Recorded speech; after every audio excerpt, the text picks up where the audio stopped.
So hey guys, this is your favorite the fictional vortex.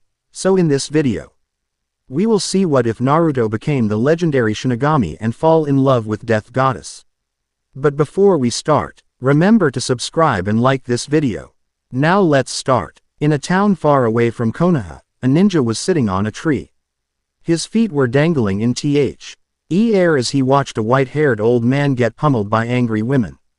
The ninja on the tree was wearing an orange jumpsuit with black strips in the middle and the sides of the cloth. Above his forehead was a metal headband with the leaf insignia on it, indicating his association with the ninjas of Konoha. Finally, he wore a large red cloak with black flames adorning the bottom of the fabric. T.S. person was none other than Naruto Uzumaki, and the old man being pummeled was his sensei Jiraiya of the Sannin. 4 months had passed ever since Naruto departed from Konoha. 4 long months since he started his training trip with Jiraiya in the hope of improving until he was able to deal with his pursuers. Indeed, Naruto was the target of a group of S-rank criminals belonging to an organization. The name of the organization was Akatsuki, or Red Dawn. Jiraiya, his sensei, was able to gather the objectives of this group using his considerable resources. While the organization had several goals, the main one was to capture every Biju. For what purpose? That remained to be seen. Naruto, being a Jinchuriki, or a human holding in his body one of these Biju, was one of their targets. To protect and prepare him to deal with the threat, the Hokage, Tsunade of the Sannin, and her advisors agreed to have Jiraiya train Naruto for the next 2.5 years. Not to mention, it served as a way to hide Naruto's location from his pursuers. Despite the smile on Naruto's face, as he looked at the comic scene below him, he couldn't help but be sad at how the training trip turned out to be. When he started this adventure, he considered Jiraiya his mentor, a perverted old man, yes, but his mentor nonetheless. Thus he had great respect for the man. Unfortunately, dealing with the Sannin foe, more than a few hours a day, as it was before leaving the village, turned out to be the wrong thing to do. He came to the conclusion that the man he knew back in the village was only an image, an illusion. A fake identity concocted to seem enticing to him. But like they said, a leopard cannot change its spot. It didn't take long for Naruto to understand that Jiraiya, like most powerful shinobi, was prideful, extremely so. He was set in his ways and didn't want to change, or maybe he was too old to change. Naruto had wondered several times but never found an answer. If Jiraiya thought something couldn't be done in a certain way, he wouldn't accept that it was possible and thus was wrong. Coincidentally, Jiraiya never listened to Naruto's complaints, even if they were well-founded. Unfortunately, Naruto was stubborn and had a profound mistrust of authorities, having been led wrong in more than one occasion by one of them. The two personalities clashed and obviously it ended badly. Flashback 2 weeks after departing Konoha, Naruto and Jiraiya were walking among the trees. They were still in Fire Country territory considering the green scenery around them. Whereas Jiraiya was giggling while writing on his notebook, Naruto was grumbling as he tried and failed miserably to use the Rasengan with one hand only. Grr, it doesn't work, Arrow, Senin. Why are you making me learn this anyway? I have already mastered the Rasengan. He yelled, clearly frustrated by his incapacity to do the technique. You haven't mastered it yet, Gaki. You may be able to use it using your clones, but it is a waste of time and chakra. It defeats the very purpose of this attack. Jiraiya answered nonchalantly. Purpose? Yes. Initially the attack was created to be used quickly and without notice to the target. By using a clone to form it, you tell your opponent exactly what you intend to do. Not counting the fact that you cannot create it instantly yet, Naruto was forced to admit that the Sannin was right. But that didn't stop him from complaining though. I get that, but what does that have to do with everything else? I am tired of doing the same thing. I want to learn something else other than that. You said you would teach me, but the only thing you have done so far is giving me the same excuse as Kakashi. And what excuse is that? Jiraiya inquired. That my chakra control is bad. I know that already, but why don't you give me an exercise to improve it? I already explained to you the leaf concentration, tree climbing and water walking exercises. Master them and you will improve your control. But I already told you, it doesn't work for me. Don't ask me why, but even though I did the exercise, it did nothing to increase my control. Naruto yelled at Jiraiya, exasperated by the situation. For the last week, he had done nothing else but train his chakra control. He had long since mastered those exercises, but they did nothing to improve his control over his chaotic chakra. He had no ideas why, but it seemed the exercises he knew weren't tailored for him. Of course he had shared his findings with his sensei, but the latter never took him seriously. What about jutsus? I know my control is poor, but isn't there any jutsus that doesn't require excellent control? He asked for the nth time, but he got the same answer. I told you before, I won't teach you anything. Unless you agree to learn how to manipulate the Kyuubi chakra. And here we go again, Naruto thought as he looked at his sensei, clearly angered. And I told you I won't resort to using the fox to be strong. The last time I used it, I almost lost control and couldn't even devise a decent strategy. Then how are you going to become strong enough in such a short time? I will train hard in every ninja arts and master them. He grinned as he said that, completely confident in his ability to succeed. While I admire your confidence, I cannot let you foolishly think you can reach a level the like of Itachi without using Kyuubi. Jiraiya dismissed him, angering Naruto even further. How can you say that? Who is the experienced ninja here? He asked Naruto, who had nothing to answer to that. Don't get me wrong, I definitely think you can reach my level given time, but that is something we don't have.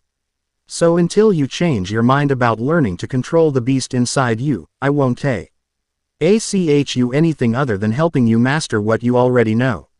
End flashback. After that talk, their relationship had deteriorated even more, with Naruto stubbornly refusing to acknowledge Jiraiya's point of view and vice versa.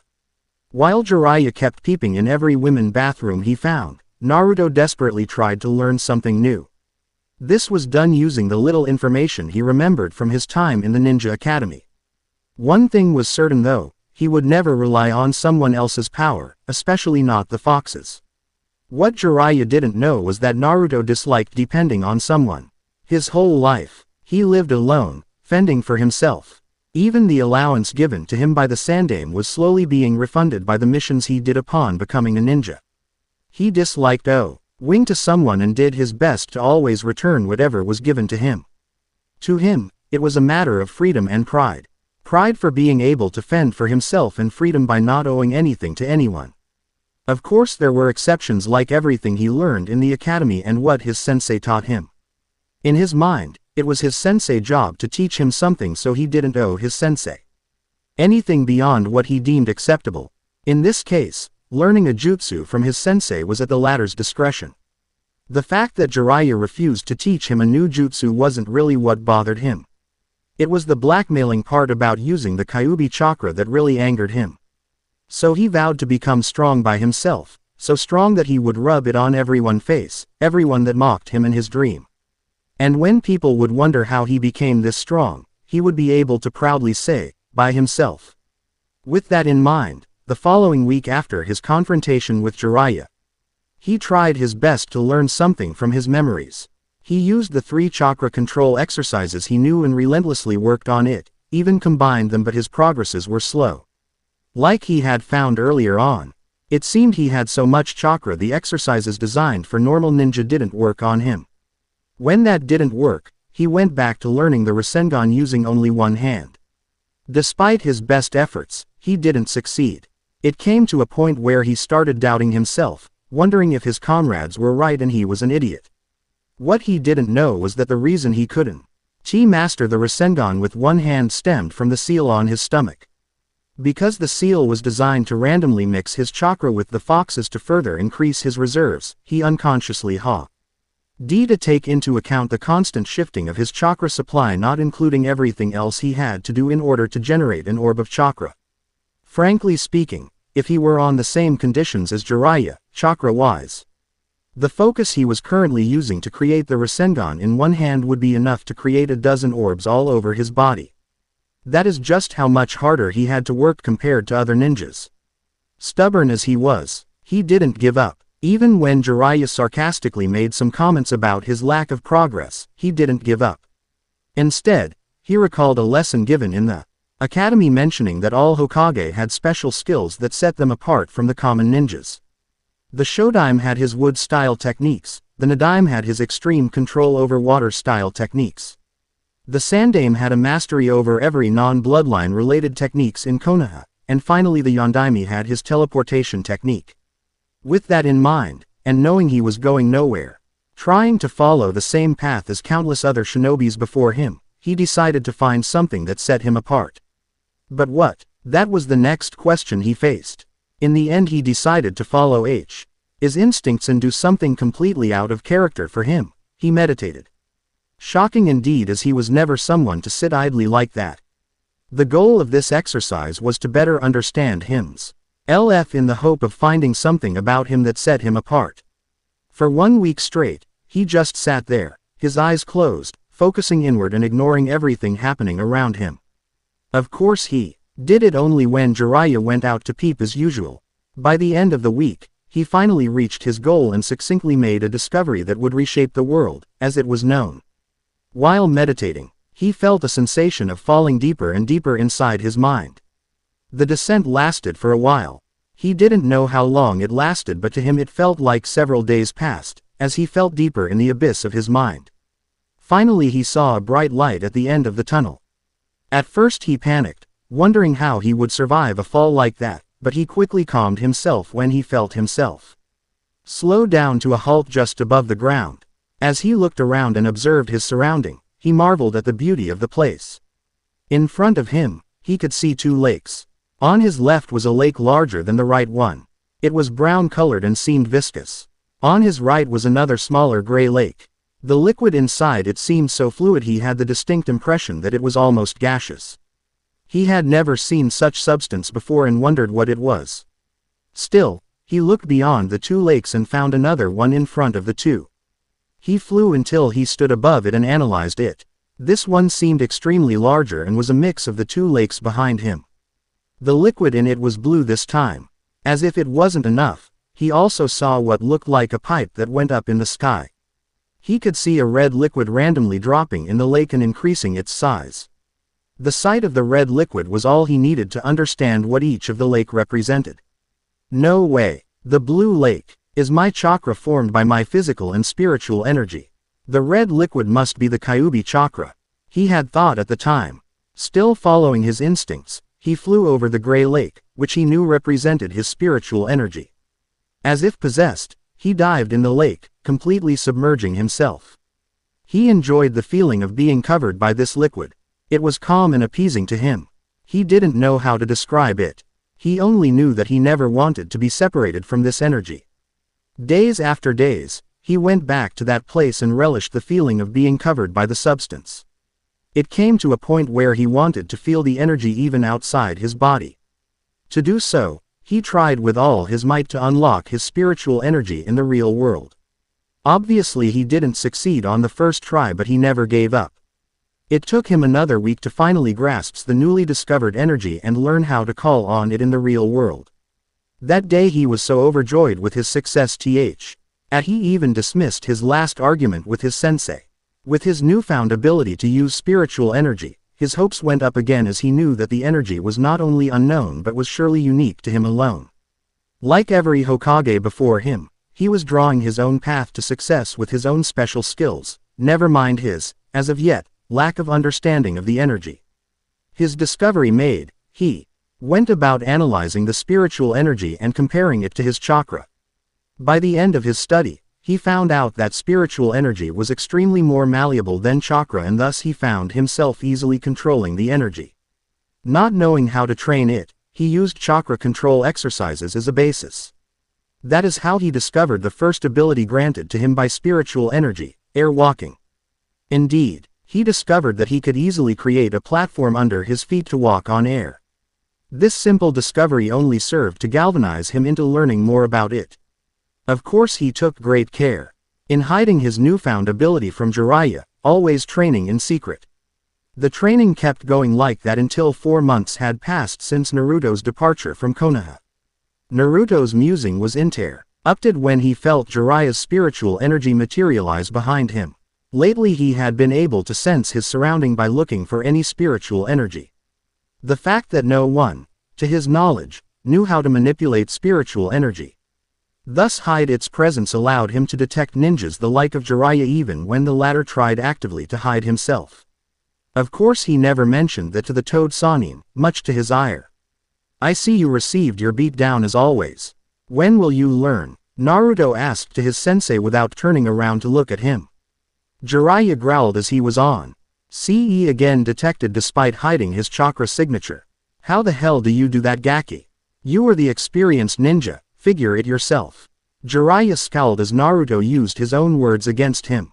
Naruto's respect for him had diminished a lot ever since the start of this training trip and he didn't know what to do to fix things. Nonetheless, he reminded himself why he was looking for the blonde D in the first place and retrieved a scroll from his pocket. Tsunade has answered your request. Really? Naruto's head made a complete turn so fast Jiraiya winced thinking the boy had broken his neck. Yeah, I don't know what you put in that letter of yours but apparently she agreed your request to complete missions. The scroll in my hand is your first solo C-rank mission. Jiraiya explained to a grinning Naruto. Why do you even need to do these missions? You should train instead. And how am I going to rise up the shinobi ranks?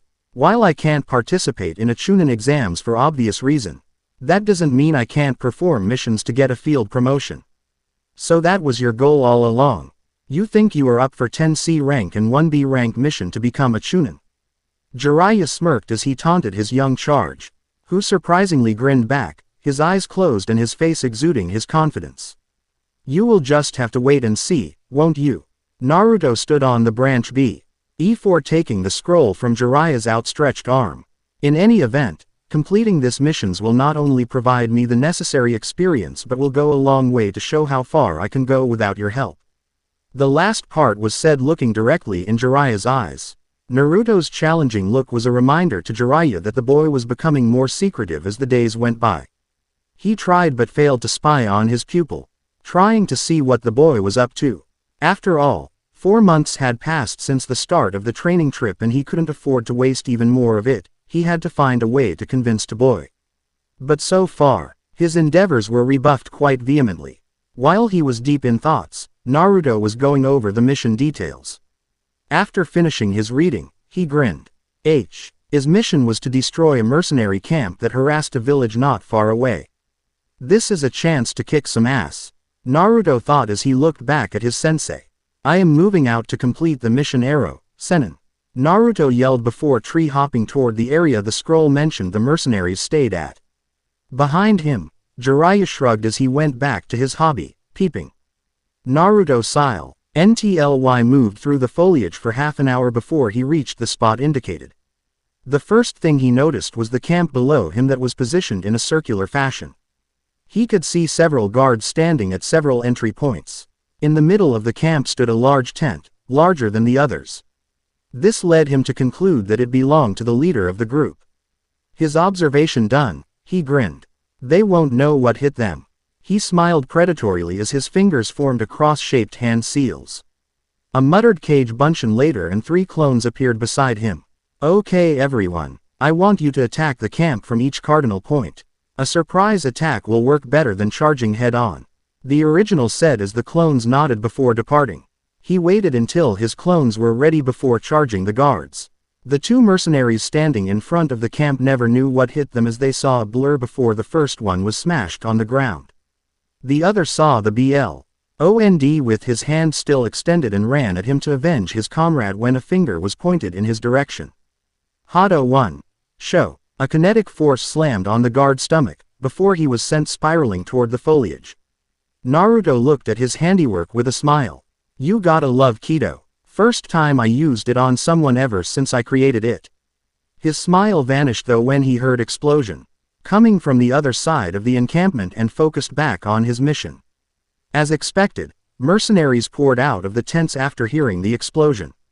Upon seeing Naruto, they charged at him, swords held high in the air. Taking out a kunai, Naruto met the charge head-on, and weaved through the masses, ducking, sidestepping, and even jumping over a strike all the while incapacitating the mercenaries with a combination of well-aimed kicks and punches. Sometimes he used his kunai to slash his attackers' bodies but mostly he kept to beating the crap out of the bandits. As he finished with the first group of mercenaries, Another one charged at him. Not wanting to deal with all of them, he pointed his palm toward the group. Bakudo 9. Geki. Suddenly, the group was covered in a red light and found themselves unable to move. Smirking at the effect of his spell, he quickly knocked out the group before continuing his attack. A good thing they are only mercenaries, I don't think it will have. He worked on a chunin, he thought as he ran in the camp, destroying the tents and its inhabitants left and right. He could see his clones doing a good job too as they destroyed the tents in their path. Before long, he reached the main one at about the same time his clones arrived. Behind every Naruto was only chaos. Tents were on fire. Mercenaries were on the ground either unconscious or moaning in pain. As the original was about to do the same to the main tent, a voice coming from it yelled, "Stop right where you are or I am going to kill all the hostages." They looked so dead, like they gave up the idea of ever being rescued. Simply put, these women were broken beyond repairs. Now put your weapons away, nice and slow. A disgustingly gruff voice pulled Naruto out of his musing and he gazed at its owner. The man was plain looking, wearing a simple kimono with a belt holding the fabric closed. He could see the attack took the man by surprise. Naruto's eyes widened though when he saw a young girl sprawled behind the man. The girl seemed to be around his age and considering she was out of the cage unlike the other captives, he guessed correctly that the man in front of him had been using her moment ago. The man seeing Naruto's gaze on the girl behind him grinned. As I am sure you have realized, these girls are mine. Now why the fuck did you attack my camp? He scowled at Naruto who seemed stuck in his own world. Why? Naruto murmured. That is rich. You come to my camp, slaughter my men and have the gale to ask me why. Naruto ignored him as he repeated his question. Why? How could you do that to them? The disbelief in his voice was clear as water. He couldn't believe it. He couldn't wrap his mind to the reality he was presented with. The mercenaries, Leader O. B. Obviously couldn't see he was walking on a thin line, and further dug his grave. Why? Because I can, boy. If I learned one thing in my life, it is that power means everything down here. If you have power, you control everything. The man laughed insanely as he gave his explanation. Despite having lost his men, he felt confident in his survival as long as he had his hostages. He guessed correctly Hat the blonde standing in front of him would do anything to save the hostages and he counted on it to save his life. Unfortunately, his response triggered something that was deeply repressed in Naruto's psyche, acceptance. Ever since he was a kid, he had always thought that he could save everyone if he tried hard enough. The incident with Haku didn't count as, in his mind, the boy chose to sacrifice his life for his master Zabuza. But now looking at the broken women in front of him, he wondered if there was even something left to save. The realization that saving them was beyond him was devastating. His mind desperately tried to find something that he could do to appease the women before him. In his search, his gaze lingered on the man that was responsible for this. On that day, a being was born. A being that would avenge those that couldn't defend themselves, a being that would stop at nothing to eradicate the guilty. In time the being would be given a nickname that would send chill up the spines of the wicked souls. Naruto looked at the man with nothing but unaltered hatred as he pointed his index at the man's forehead. Before the man could utter a word, Naruto muttered with a voice so cold it would have frozen a lake. Hado 4. Byakurai. Once the attack was announced, a concentrated and powerful bolt of lightning was fired from the pointed finger. Too fast for the man to follow. The bolt pierced his head and kept going 100 meters behind him, never stopping and piercing anything in its path. The man never even registered his death as he collapsed on the ground. His job done, Naruto absent-mindedly rescued the hostages before escorting them to the closest village. Knowing that the villagers would at least take care of the abused women, he went back to the town he left his sensei.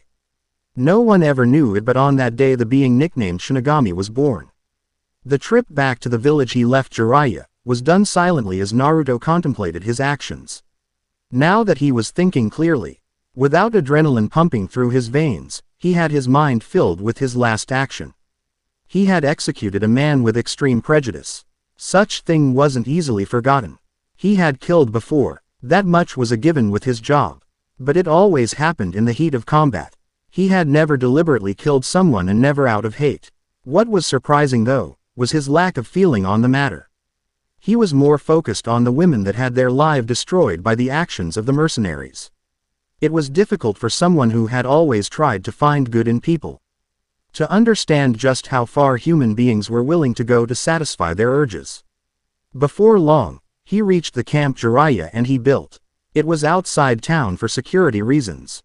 Because they traveled incognito, they couldn't afford to be seen by too many people. Staying outside the village gave them a sense of security. As Naruto walked to his tent, he wasn't surprised to see Jiraiya sitting on a bench, completely engrossed in his notebook. Occasionally he would giggle perversely before looking around cautiously as if a woman would appear and beat him up. He knew Jiraiya was observing him from the corner of his eyes, but he didn't care. All he wanted was a good night of sleep and to forget everything. Finished already? Jiraiya casually asked, but Naruto could feel the concern in the tone. Yeah, I already sent my report to Tsunade through Gamakichi. He slowly replied before suddenly stopping just in front of the tent's entrance. Jiraiya, he begins slowly as the mentioned looked at him with a serious look. Why do humans hurt each other? The question surprised Jiraiya, as he wasn't expecting something like that from his dense student. Myriad of thoughts went through his mind as he wondered what happened in Naruto's mission to make him act so dejected. He weighted his words as he had a feeling they would play a big part in Naruto's development. This is a very difficult thing to answer. No matter how many people you ask this question to, you will always be given a different answer. People have their own opinion on the subject, just like I have my own. So I don't want you to take it at face value. Jiraiya conveyed the seriousness of the matter as he looked intently at Naruto. Upon seeing his student nods in understanding, he continued. I am sure you Ned in the academy that humans are extremely close to animals when it comes to behavior. Basically we are civilized versions of animals. Every day we fight our basic instincts to act civilized. Why is that? It is because we care about other people's opinion of us. Growing up, we are taught to be a respectable citizen, at least for most of us anyway. But not everyone can resist their instinct. Most people would choose the easier path to reach their goal even if it hurts other people in doing so. Take an example on mercenaries. Some of them become what they are because they don't know any better. But the majority are in this business because it is an easy way to make money and other advantages. And in most cases, being a mercenary is even more rewarding money-wise than leading a respectful life. Naruto digested his sensei's word as he tried to make sense to it. What about ninjas? We kill people for a living. How does that make us any better than them? The biggest difference is the reason behind our actions. Ninjas are just a perfect example of survival instinct. We do our job to protect our village, our family, and our friends. We do it so other people won't have to go through what we are dealing with. Of course not every ninja does this for noble reason. There are ninjas out there that kill for fun and you will meet plenty of them in the future. But remember that everyone is different. You cannot judge a whole community based on the action of a lone man. At the time he didn't know it, but he would later refer this speech as the starting point of Naruto's maturation. Not saying another word, Naruto nodded before moving inside his tent. He was tired from everything that happened and couldn't wait to rest. After that night, things slowly went back to normal, with Jiraiya peeping on women every time he could and Naruto going back to his training. For several days, Naruto intensively trained. He mostly worked on increasing his understanding of spiritual energy, which he named Raryoku. All the while increasing his proficiency in casting Hado or demon's art. He thought the name fitting for the vast potential it held. But that wasn't the only thing he focused on. His last mission showed him the importance of control and precision. He kept being reminded of the hostage situation he had found himself in. In order to avoid being in that position again, he asked advice to Jiraiya, who was happy to help. The Sannin may have refused to train Naruto in anything new, but what Naruto needed was only advice. Jiraiya explained that the best way to avoid hostage situation was to strike quickly and decisively, without the enemy knowing until it is too late. In other words, Naruto focused on increasing his agility, speed, stealth and precision. Every morning, he would work physically, doing push-ups, sit-ups and the like. Then he would run around the makeup training field, switching between fast and slow pace. He would have continued with taijutsu training, if It wasn't for his new interest in weapon fighting. His last encounter had deeply ingrained in him the need to quickly finish his fights. What better way to do so than by using weapons? That is why, after the morning training, he would train in using kunai as a makeshift sword. In the afternoon, he worked on his hado and finished by a meditation session. Ever since discovering the deeper part of his mind, he went there every time he could to experience the power that made him what he now was. Even to this day, it was as exhilarating as it had been the first time. Currently, Naruto was sitting on the ground, leaning against a tree. He had no idea where his sensei was as the latter was out of his sensing range. Ever since he learned how to sense people by their spiritual energy, he had been able to avoid Jiraiya's spying attempt. While he didn't want to hide too many things from his sensei, he couldn't afford anyone knowing exactly what discovery he made. The use of spiritual energy was his finding and he didn't want to share it with anyone. It was one of the few things he could say belonged solely to him, and he intended to keep it that way. What he was doing right now was creating a new spell for his hado techniques. Indeed, the techniques he used were all his creations. It wasn't something that automatically came with the discovery of Raryoku. Instead, it was the result of his understanding of the energy. Raryoku, from the understanding he had of chakra, was the yin part of the latter. People associate it with illusion because this energy is capable of creating form out of nothing. It is a power deeply linked with the imagination. Using this information as a basis, Naruto theorized that he could imagine any attack he wanted, using this energy and force it to happen in the world. Of course it wasn't as simple as that, but it was the basis of his hado's creating process. The first spell he created was Hado N Degree 1, Sho. To create it, Naruto visualized the end result of his attack. He thus imagined some kind of force slamming on his target, hard enough to knock down a tree. As he visualized that, he let his Raryoku freely act to do his binding.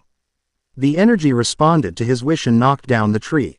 Unfortunately, doing so made him waste so much energy that the first time he used that spell, he felt like he had used half of his reserve. This was because the energy was wasted as it tried to find a logical way to do its master binding. The next part of the creation process was then to analyze the energy's actions to create the desired effect. In this case, he understood that Raryoku rapidly compressed the air in a shell before releasing it in the tree direction. Upon impact, the pressurized air was released in the tree direction. The force generated by rapid depressurization of the air was enough to knock down the tree. Upon understanding how it was done, it became a simple matter of repeating the whole process, but this time by himself, instead of relying on the energy to do it for him. By doing it himself, he not only controls the power of the attack but also avoids wasting energy in the process. The last step after this is to increase the speed at which he can launch the attack. Using this process, Naruto was able to create almost 4 dozen attacks.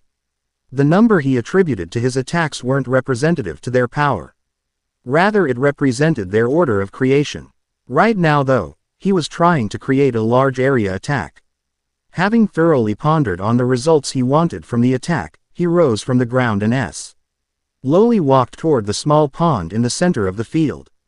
Upon reaching its shore, he slowly extended his palm and gathered his spiritual energy. Then he visualized the result of the attack before leaving the rest to his energy. Not one to disappoint, his energy gathered in front of his palm before unleashing a veritable torrent of blue flames that covered the entire pond. The attack finished, Naruto was left standing, amazed by its power. The pond was nowhere to be seen as it had been evaporated because of the flames' intense heat. He was unperturbed by the blisters covering his palm as it was slowly healing. Amazing. I have never seen blue flames before. Maybe that is why those flames were so hot. I will need to reduce the heat in this attack though, if I don't want to hurt other people. He frowned at the last part, knowing that he didn't seek to hurt bystanders with his attacks. Still, the euphoria over, he slumped on the ground completely exhausted by the energy he spent. This was the first time one of his spell used the majority of his reserves. It can't be helped. This spell is so much more complex than any other. It is a wonder I was even able to do it in the first place. At least I now have a name for this baby. Hado N Degree 33, Sokatsui. That will be its name. He happily smiled as he deeply breathed in, absorbing the much-needed air. Now that he had seen the attack in action, it was time for him to understand how it worked and replicate it. 2 months later, standing at the top of a tree, Naruto was overlooking a large encampment filled with armed people.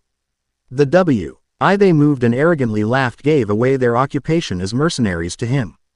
Over the last 2 months, his training had taken a turn for the better. Now that he had something to study, something pleasant to him, he had a better time than the first month of his travel with Jiraiya. He made such a huge progress that even he couldn't believe how strong he was becoming. Obviously he was still a far cry for ninja the like of Kakashi, his late sensei, but he was progressing nonetheless.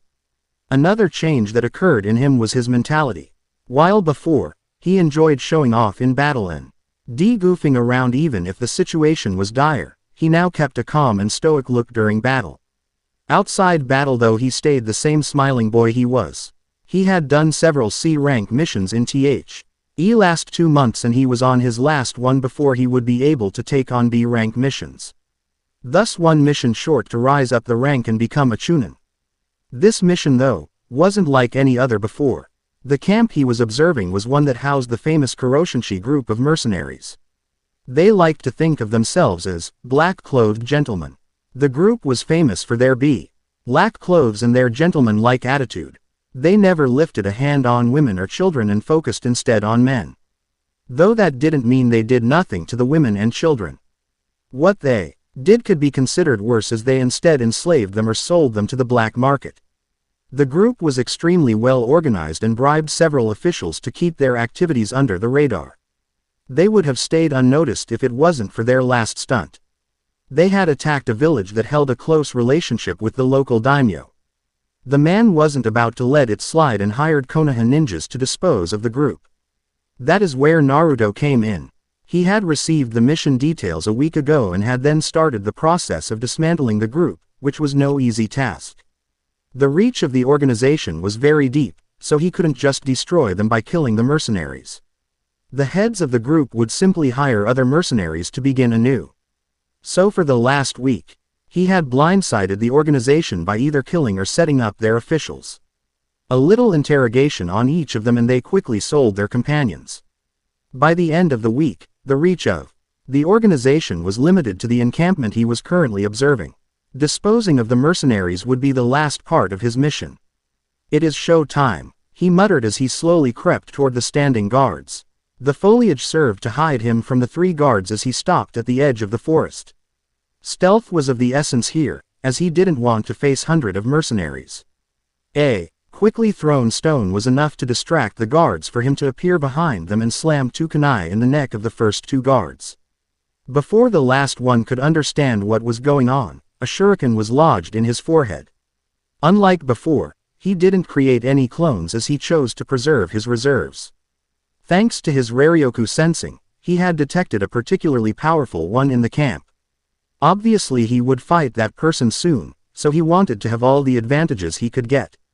Like a ghost, he swept through the tents, stepping inside them to dispose of their occupants silently before going for the next one. Not once did his targets notice him until it was too late. Half an hour later, only 2 tents were left, one containing the apparent leader and another, his subordinates. He would have continued with his silent operation were it not for the position of the occupants. They are too far apart from each other for me to dispose of them without their notice. I have to get them all at the same time. He knew this meant his silent operation was over and the one in the central tent would react, but he had no choice. Considering his options, he quickly came up with something that would do the trick. Inside the main tent, the leader was having a conversation with his 2 subordinates, completely oblivious to the events currently occurring outside his tent. "Were you able to get in touch with the mayor?" Quote, "No, I got no response from him." One of the subordinates answered as the other continued. "None of them are responding to our message. The men I sent in town never came back either. I don't know what is going, but things are going downhill ever since our last attack, boss." The leader, who unlike his subordinates was wearing a dark ninja attire with a sword fastened on his back. The handle above his shoulder, wore a grave expression. He had been a ninja for a long time and knew what was happening. "Someone is destroying our support base." He finally replied to his subordinates who looked at him in confusion. Whoever are doing it went all the way to give us a false sense of normalcy.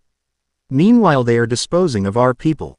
Only ninjas would do something like that. We have to. Boom. He never finished his explanations because a violent explosion rocketed the place. Without wasting any time, they rushed outside the safety of their tents to see what was going on. Upon looking outside, the only thing they saw was a sea of blue flames devouring the tent closest to them. Before they could inspect any further, they heard a voice beyond the flames. Bakudo 21. Sekienton. A red ball went through the flames and impacted just in front of the three mercenaries. Upon impact, it exploded, creating red fumes all around the place and blinding everyone. While they desperately tried to escape the fumes that seemed to irritate their eyes, Naruto moved behind each of the leader's subordinate and disposed of them. As he was about to move toward the leader himself, he felt the humidity in the air. Sweden. Sujin Heki. A whirlpool rotated around the leader and disposed of the fumes. When Naruto's technique was completely dispelled, the leader looked at Naruto in wonder. "Well, I will be damned, you are just a kid. And you are a ninja." Naruto shot back to the mercenary who laughed. "You must be wondering what I am doing with a bunch of mercenaries." Seeing no reaction from Naruto, he continued. "Once upon a time, I was a ninja just like you, proud to serve my country. I must say I was even good at that, but one day I had my eyes opened." As he talked, the leader made wide gesture as if talking to a crowd. "Do you know how much the village gained from the mission you are doing? No, better yet, do you know how little you receive compared to what they are paid? Less than a quarter, that is what you receive while they gain everything else." This information surprised Naruto, as he had never wondered how much the village gained for any mission they accepted.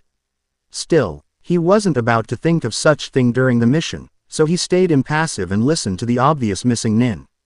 "Shocking, isn't it? I can understand the village taking most of the wages as they invested on our training and all that. But to take that much is simply absurd.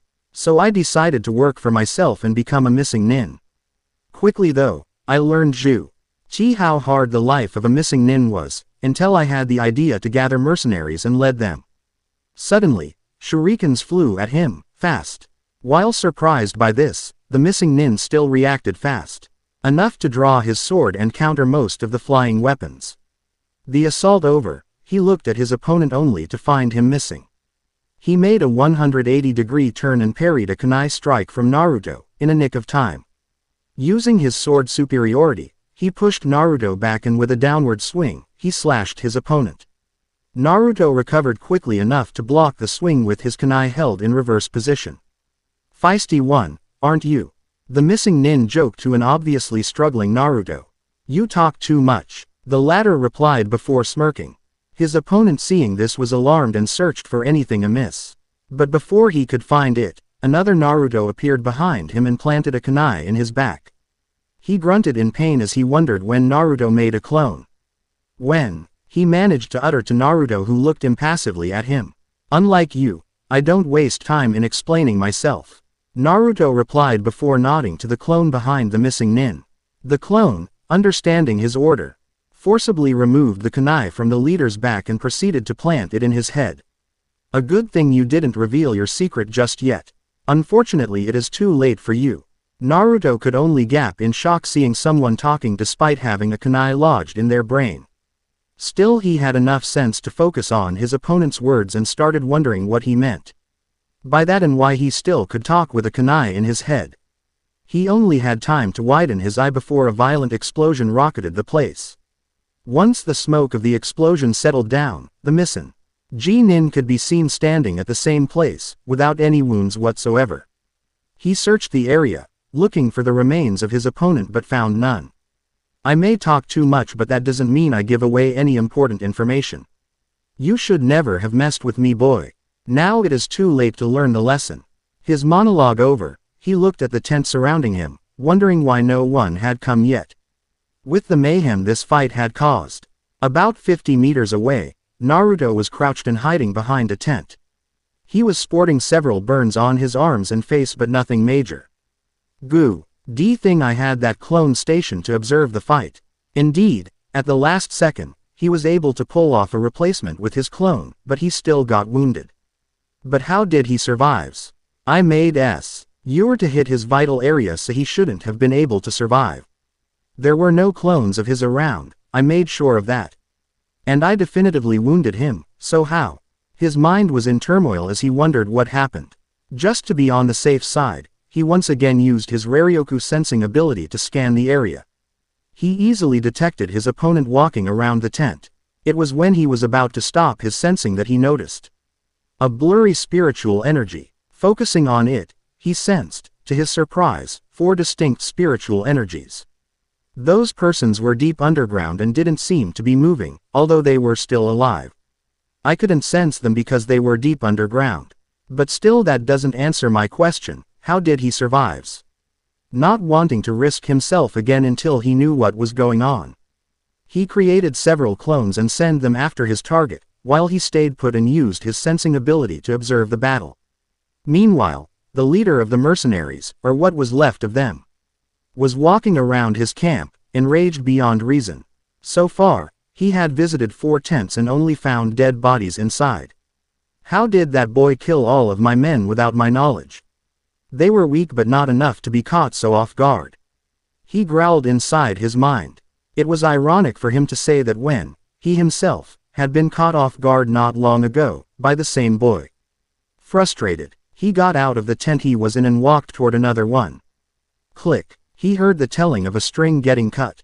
Shit, he thought, knowing that he had triggered a trap. Without warnings, several kunais and shurikens were launched at him. It was too fast for him to dodge, so he had no choice but to face it, head on.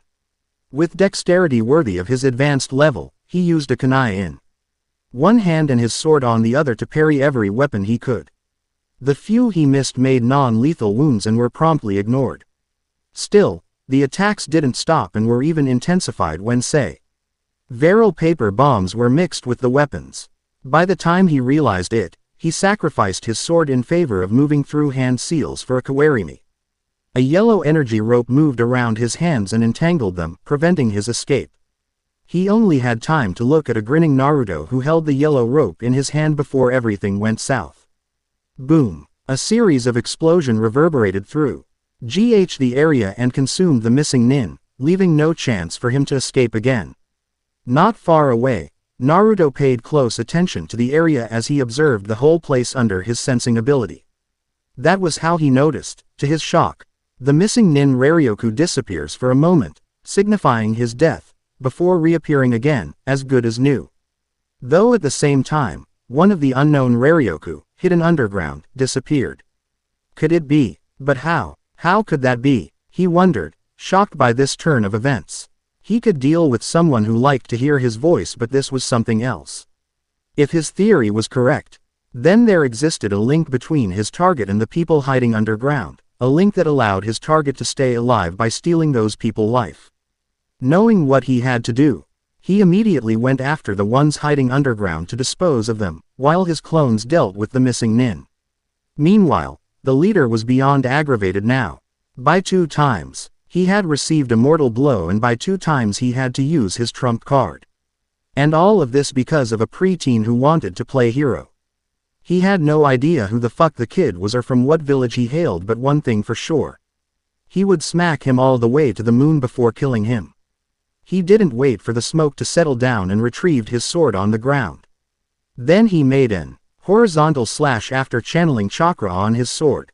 Naruto's clones, looking at the smoke in anticipation, were caught off guard when a crescent moon made of chakra charged toward them. The wave passed through them, dispelling them in the process, just as the smoke settled down. The missing nin searched the area, trying to find his opponent again. But he didn't have to, as another clone jumped toward him, kunai at the ready. Nonchalantly, the missing sidestepped the attack, and got inside the clone's guard, before running his blade through its stomach. "Show yourself wherever you are, boy," he yelled to no one in particular, knowing that his opponent was somewhere close.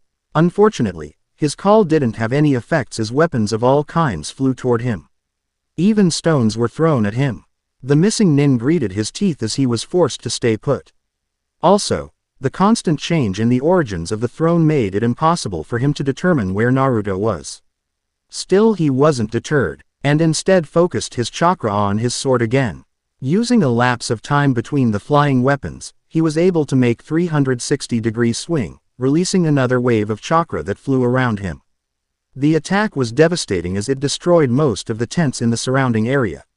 With a knee on the ground, he stayed there, panting and trying to regain his breath. That attack took a lot out of me. At least he won't have any places to hide anymore. A clap resounding in the area interrupted him.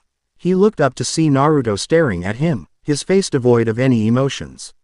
Impressive. T.S. is the first time I see such an attack. Would you care to enlighten me where you learned it? The man scoffed. And why should I tell you anything? I don't know. Maybe because I asked you gently, or because you were about to die. The coldness in the reply sent chill down the mercenary's spine, but the latter dismissed it easily enough. Though it was at that exact time he understood why Naruto saw it that after witnessing his rebirth 2 times already. One particularity of the technique he used to stay alive was his ability to always know the state of the persons he stole the life from. Currently, he sensed his last 2 bodies being destroyed. This alone made him reconsider his options as he was now vulnerable and will die if another lethal attack affected him. Naruto quickly noticed his plight. I see you are somehow linked to the persons I just killed. Tell me, what kind of jutsu is that? His opponent knew he was almost out of chakra unlike Naruto. At this time, the only thing he cared about was escaping from here. Which he tried to do by smashing a smoke bomb in front of him to hide his movements. Then he went through the hand seals for a shunshin to get out of here. Byakurai, Naruto lazily intoned as a lightning bolt zipped through the air and pierced his left shoulder. With a yelp of pain, he was once again sent to his knees and could only feel despair as a clone of the boy locked his arms behind his back. Wait, I can pay you handsomely. I can pay you whatever you want. Just ask and I will deliver. The only thing I ask in exchange is to be left alive. So what you say? He desperately tried to save his life. It seemed to be working as Naruto was contemplating his options. Finally, the boy spoke again, but it wasn't something the missing nin expected. That can be arranged, but I don't need your money. So what do you want? The hysteria of the man was clear as day. I want the jutsu you used to transfer your death to someone else. For the first since their encounter, Naruto smirked at the man, knowing he had him by the balls. Already he could see dozens of applications for the technique used by his target. It would be foolish of him to dismiss such powerful technique, especially when his repertoire of jutsu was that low. When he came back to the town Jiraiya and him were staying at, the first thing he noticed was Jiraiya's presence in their inn. Odd, usually he isn't back until late in the night. He wondered as he moved toward the inn. This had become a routine for him and Jiraiya. Every day he would be the first back at their room and his sensei would join him late at night. He never questioned where the man went and suspected it had something to do with his spy network. Going inside the room, he never expected for Jiraiya to be sitting by the window, looking at the village. He was about to greet him when Jiraiya's voice cut him off. We need to talk. The voice was rough but hard at the same time. Having never seen this side of him, Naruto carefully situated himself beside him and waited for the latter to speak. It has been about 6 months now since we went to this trip, 6 months that you refused my training, Naruto was about to interrupt him when the aged ninja shot him a look and promptly shut him up. 6 months since I left you to your own device, hoping you would come to your senses. But I can't let this go on anymore. Naruto narrowed his eyes at the Sannin, wondering where the man was going with this speech. I understand very well that you don't want to use the source of the hatred you face at home. Believe me, I know that you don't want to give them a reason to mistrust you even more. But this is your life we are talking about. Jiraiya's emotions couldn't be hidden when he said that, and Naruto clearly saw the fear in his eyes. Fear for his well-being. That was enough for him to let the man finish. Do you think Akatsuki will care about things like image when they come after you? No, they won't. They will use everything at hand to get you. And this includes those you care about. You may think that it is your life that is at stake, but truth is, the lives of pretty much everyone in Konoha are in the balance. Naruto said nothing as he chose to look at the village through the window. Jiraiya saw this but didn't comment on it for now. We already lost 6 months worth of training and we can't afford to lose more. We have to begin working on it now or you won't ever be ready. Jiraiya finished gravely and waited for his student to respond. The situation was becoming dire as time went on. And unfortunately it seemed that his ward didn't understand the ramifications of his decision not to train his Jinchuriki abilities. He sincerely hoped his speech brought a positive reaction from Naruto. After a while, Naruto finally answered his teacher's unasked question, but by one of his own. Do you really have so little faith in me and my skills? Despite the soft and almost emotionless voice of his student, Jiraiya could detect trace amount of hurt. But for the life of him, he couldn't understand why. This is not about faith, it is about time. We don't have time. That is the crux of the matter. If we had more years to train, I would readily believe you could reach the necessary level to fight them off, but like I said, time is running short. And you believe I will be ready if I learn how to use the Kyuubi's chakra. You will, I can guarantee you that. Jiraiya shot back with conviction. Naruto turning around and looked at him directly in the eye, unnerving the senin. Then answer this question. What good will it do against people specifically trained to deal with Jinchuriki? You said it yourself, I am not the first Jinchuriki they have dealt with. So what chances do I have when better trained Jinchuriki lost against them? You underestimate too much the power granted to you by the beast. And you have too much confidence in it. Naruto shot back to a stunned Jiraiya. I know very well that you are right in some points but you are making a huge mistake by thinking in such short terms. Like it or not, but relying in this power is like using drugs to become strong. Short-term wise, I will quickly become powerful but in the long run it will only hinder my progress and make me stagnate. Jiraiya could only look at his student in shock. Of course he knew the consequences of focusing on developing the beast power but he had to admit that the situation was worse enough for him to dismiss it. He had counted on Naruto's naivety to pass it up as a little inconvenience but apparently he had underestimated the boy too much. Great, now he will never agree to learning it. He thought desperately. Naruto sighed as he looked at his sensei. He knew the man was in a difficult situation. He had duty to both the village and him. On one hand he had to ensure Naruto's ability to ward off Akatsuki and protect the Kyuubi, which by this point was like a property of Konoha. But at the expense of Naruto's future career. On the other hand he wanted his student to succeed in his ninja career. Obviously Naruto's priority was his career. Did you even consider that? I was making good progress in my training, without relying on the beast. Jiraiya looked at his student when the latter said that. Already I will become a Chunin and I was able to beat a Junin in my last mission. A Junin? Oh, don't give me that look. It was bound to happen with the missions I am performing.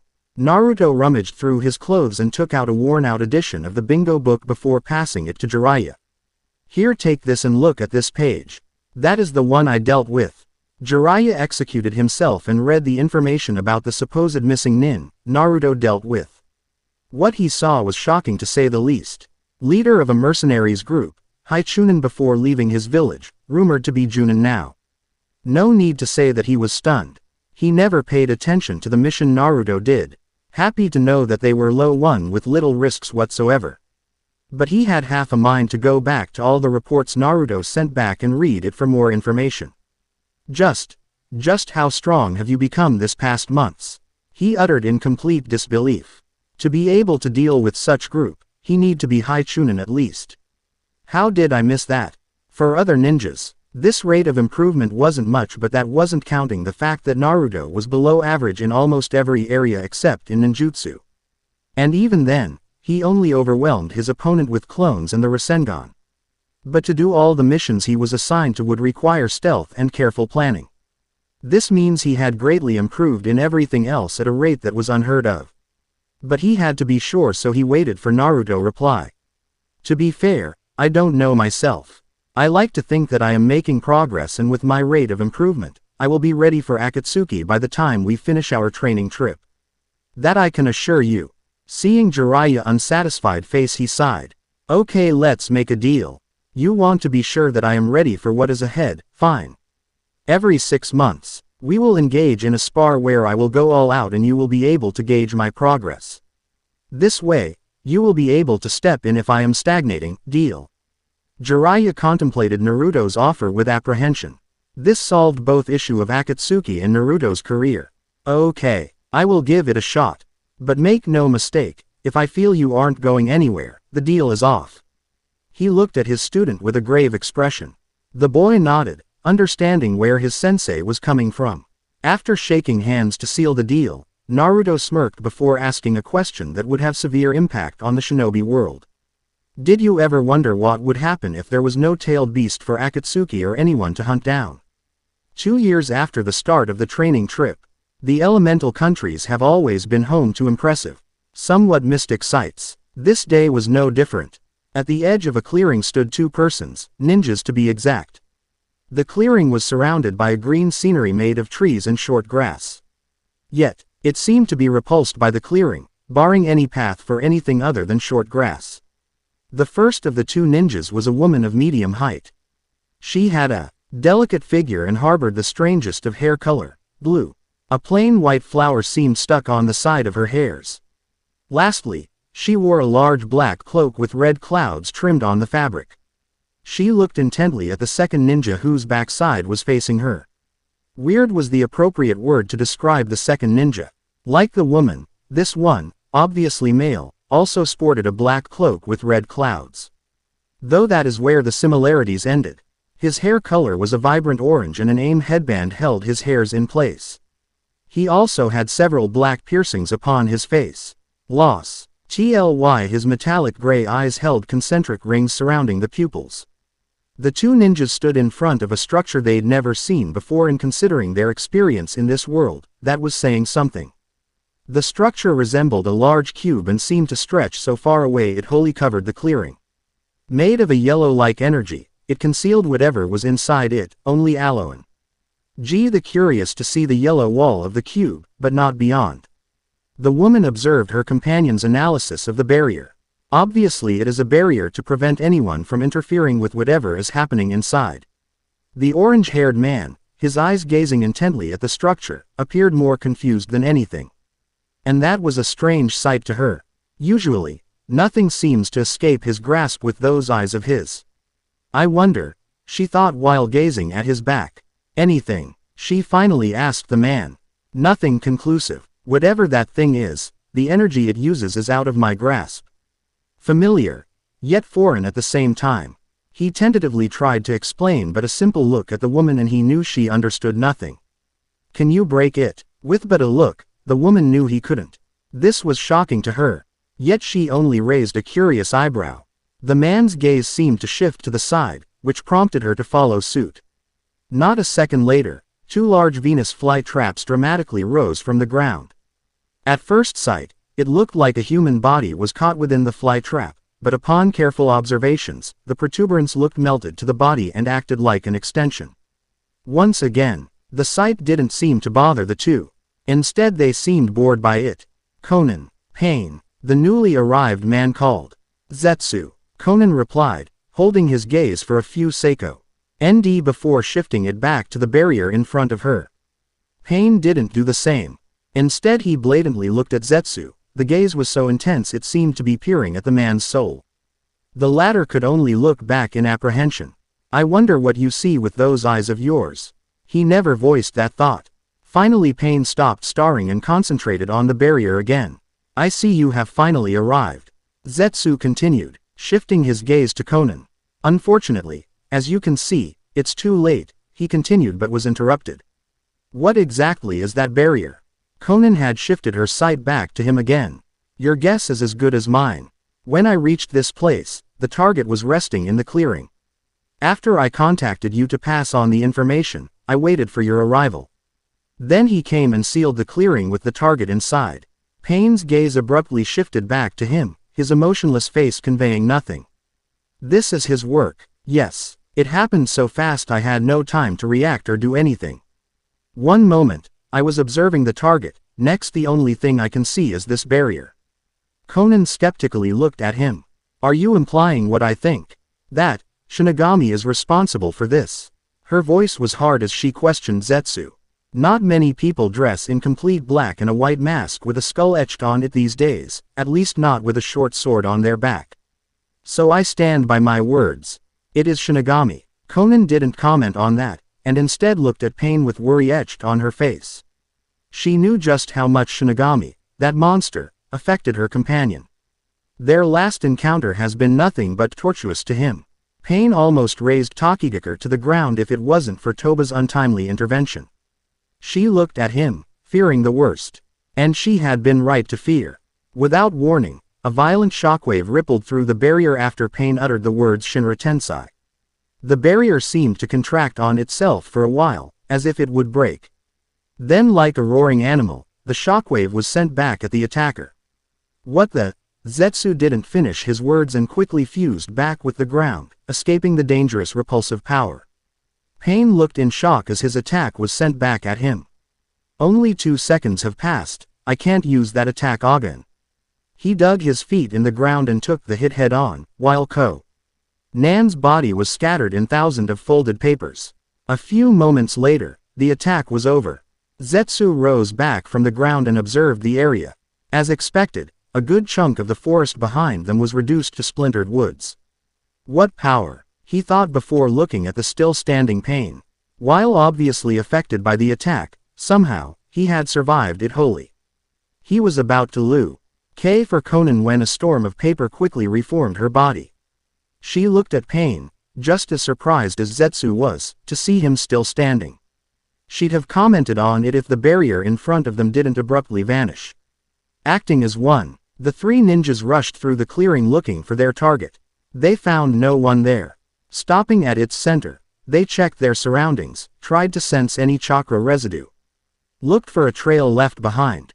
They found none. That's impossible. You sure he was there, Zetsu? Positive. Then how come there is no trace of either his or the target presence? He couldn't have erased everything so fast, could he? Conan wondered, frustrated by this turn of events. Twice, Pain snarled, prompting Zetsu and Conan to look at him. They were surprised to see him shaking in anger and clenching his fists hard. Twice already that he beat us to a jinchuriki and took him away. That cannot go on anymore. Zetsu snapped out of his thoughts. He quickly looked at Pain's eyes. I want you to dig up everything you can about Shinigami. I want to know where he is from, where he lives, what are his abilities, even what he eats in the morning, I don't care. If it concerns him, I want to know. This is your top priority, understood? Pain barked at him, forcing him to nod his head furiously, clearly frightened by the man before him. Pain whirled around and gestured for Conan to follow him. Come, we'll have to consider the 6 tails Utakata, lost for now. Silently, Conan followed him, wondering just how far the animosity between Pain and Shinigami would go. And what consequences it'd have on the world. 2 years had gone by, 2 years since Naruto left Konoha with Jiraiya, 2 years since he started a training that would hopefully help him defend himself against Akatsuki. Now that the training trip was over with, they were going back to the village. The two were walking through the path that led to Konoha. On the middle of the road, Jiraiya laughed, more like giggled loudly. While writing on his notebook. Once in a while he would check the road to ensure they were in the right direction, then he'd go back to his notebook giggling perversely. He peered behind him and spied on Naruto carefully scribbling in his own notebook. He noted the changes the boy went through. From a short little boy to a man, I'm awesome like that, turning my students into women candy. He giggled once again, already picturing the village reaction to this new version of Naruto. Naruto, standing now at 5'7", had indeed changed a lot. Gone was the little boy. Now in his place was a man with a body wired like a machine. Prominent muscles all over his body, angular face showing his maturation, not an ounce of fat, that was the new Naruto. He wasn't bulky, but he definitely wasn't skinny either, more like a mix of the two. Like Jiraiya, he was writing in his notebook, but unlike the Sannin, it wasn't about another perverse story to be published. The object he held in his hand was more like a treasure to him. Because it held every Kido techniques he ever used, from their uses to the mechanics behind it. Once in a while, he would read it to perfectly recall every spell. He also used it to write ideas of new spells. Are you happy to be back? He heard Jiraiya says in the distance. You bet I am. First thing I do, is to go to Ichiraku Ramen. He exclaimed while closing his notebook and having it disappear in a poof of smoke. Really? 2 years away from the village and the first thing you do is eat ramen? Why do I always get the mental ones? Jiraiya cried to the heaven, sniffing loudly. You're gonna play that card again. Seriously Ero. Sennin, shut up. You don't know the hardships I've endured with you and the Yondaime. Yeah, we don't understand the depth of perversity, we are not worthy. Blah blah. Naruto mocked the Sannin who huffed in exasperation and looked in front of him. I can see the village looming in the horizon. Wanna race? Not this time. I've been training for so long, I got to rest sometimes you know. And you call yourself a teacher? Peef. Jiraiya grumbled at his student remark, yet he only smiled at the boy. Yes, he has definitely changed. He told himself. Before their trip, Naruto would have taken any chances to show off his supposedly awesome power. But now he didn't held much interest in doing so. He knew his capabilities and needed no one to tell him if he was strong or not. Like the boy once said, stop bragging and let's our fists do the talking. Before long, they stood at the village entrance. People seemed to freely walk in and out the village but they paid them no mind. This is it then. Jiraiya put his hand on Naruto's left shoulder. The latter just smiled as he looked at the village, admiring his design and committing to memory every details he could. Yeah, home, sweet home. Okay, first stop is Tsunade's office. We're already late as it is, better not make her wait any longer. Jiraiya shuddered as he imagined the reaction of the tempered woman. A ghostly feeling surged through his body as if remembering all the pain Tsunade ever inflicted upon him. Though, when he looked at Naruto he found the boy running inside the village, and not in the right direction. See you later sucker, I've a ramen stand to raid. Naruto's yell reverberated through the place, forcing everyone to look at his direction. At once they were reminded that Naruto was scheduled to be coming back soon. A ghost of a smile appeared on most of their faces as they recalled the pranks the boy used to play to get attention. They all had the same thing in mind. Konoha was gonna be very lively for the next few days. The ramen stand hadn't changed much over the years. Still a small restaurant, it was a rather plain-looking building with chairs visible from outside. Several white curtains served to hide the customers' upper bodies as a way to give them privacy. When Naruto reached the stand, he noticed that some of the chairs were filled but he paid no mind to it. He moved the curtains away as he got inside the stand. Chuki Oji-san, Ayame ne, Chan, your favorite customer is back. His shoot sounded like a gong in the small piece and attracted attention to him. Naruto, with eyes wide, Ayame, who was in the kitchen, swiftly sneaked a peek at the entrance to confirm she wasn't hearing things. But when she saw the boy she considered her little brother, she quickly ran at him. Naruto seeing this smiled happily and opened his arms wide to the running girl. Without hesitation, He hugged him as if her life depended on it. Naruto, you are back. I missed you so much. The girl rambled as she checked Naruto from head to toes, like a mother would do to her son. She pushed Naruto away to get a better look at him and smiled. My gosh, you have changed so much. I wouldn't have recognized you if it wasn't for your whiskers and hairs. Of course I changed. I'm not the little boy that ran around the village playing pranks, you know.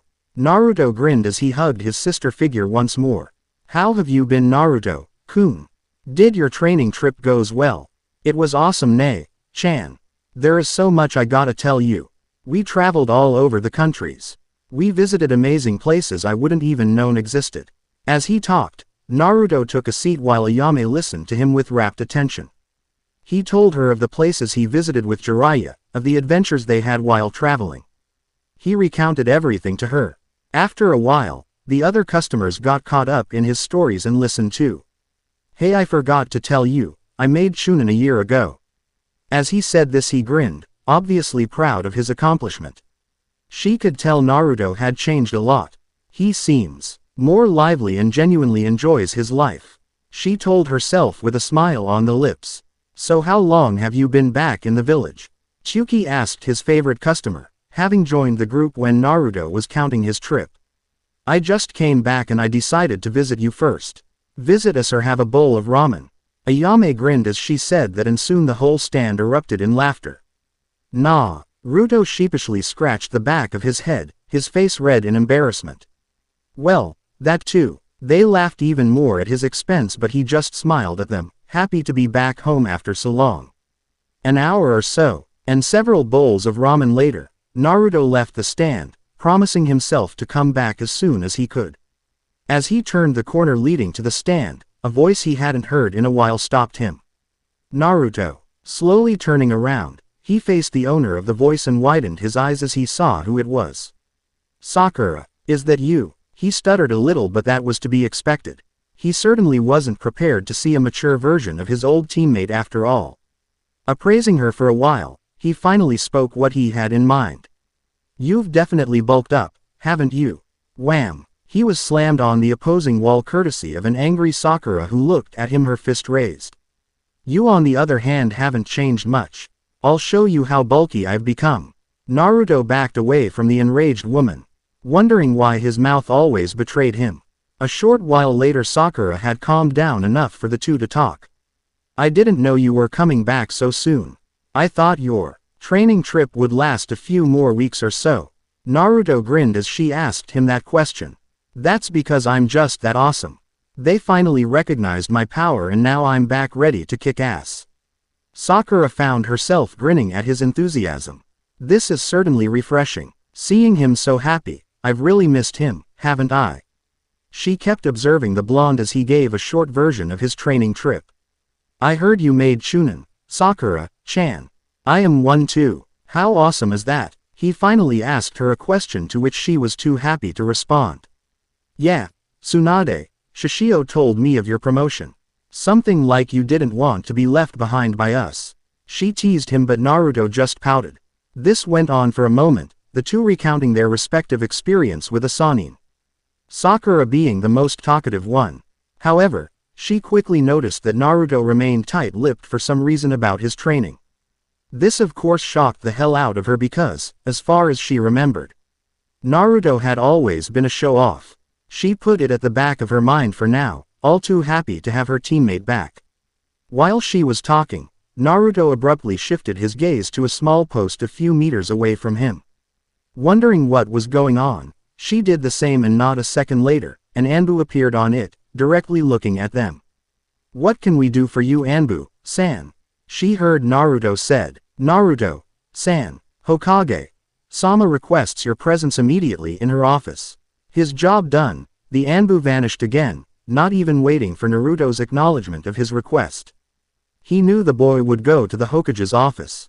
It was common knowledge that when you received instruction by an Anbu, you followed it. While Naruto discussed with the Anbu, Sakura looked at his back in shock and wonder. Did he just sense that ninja before he appeared?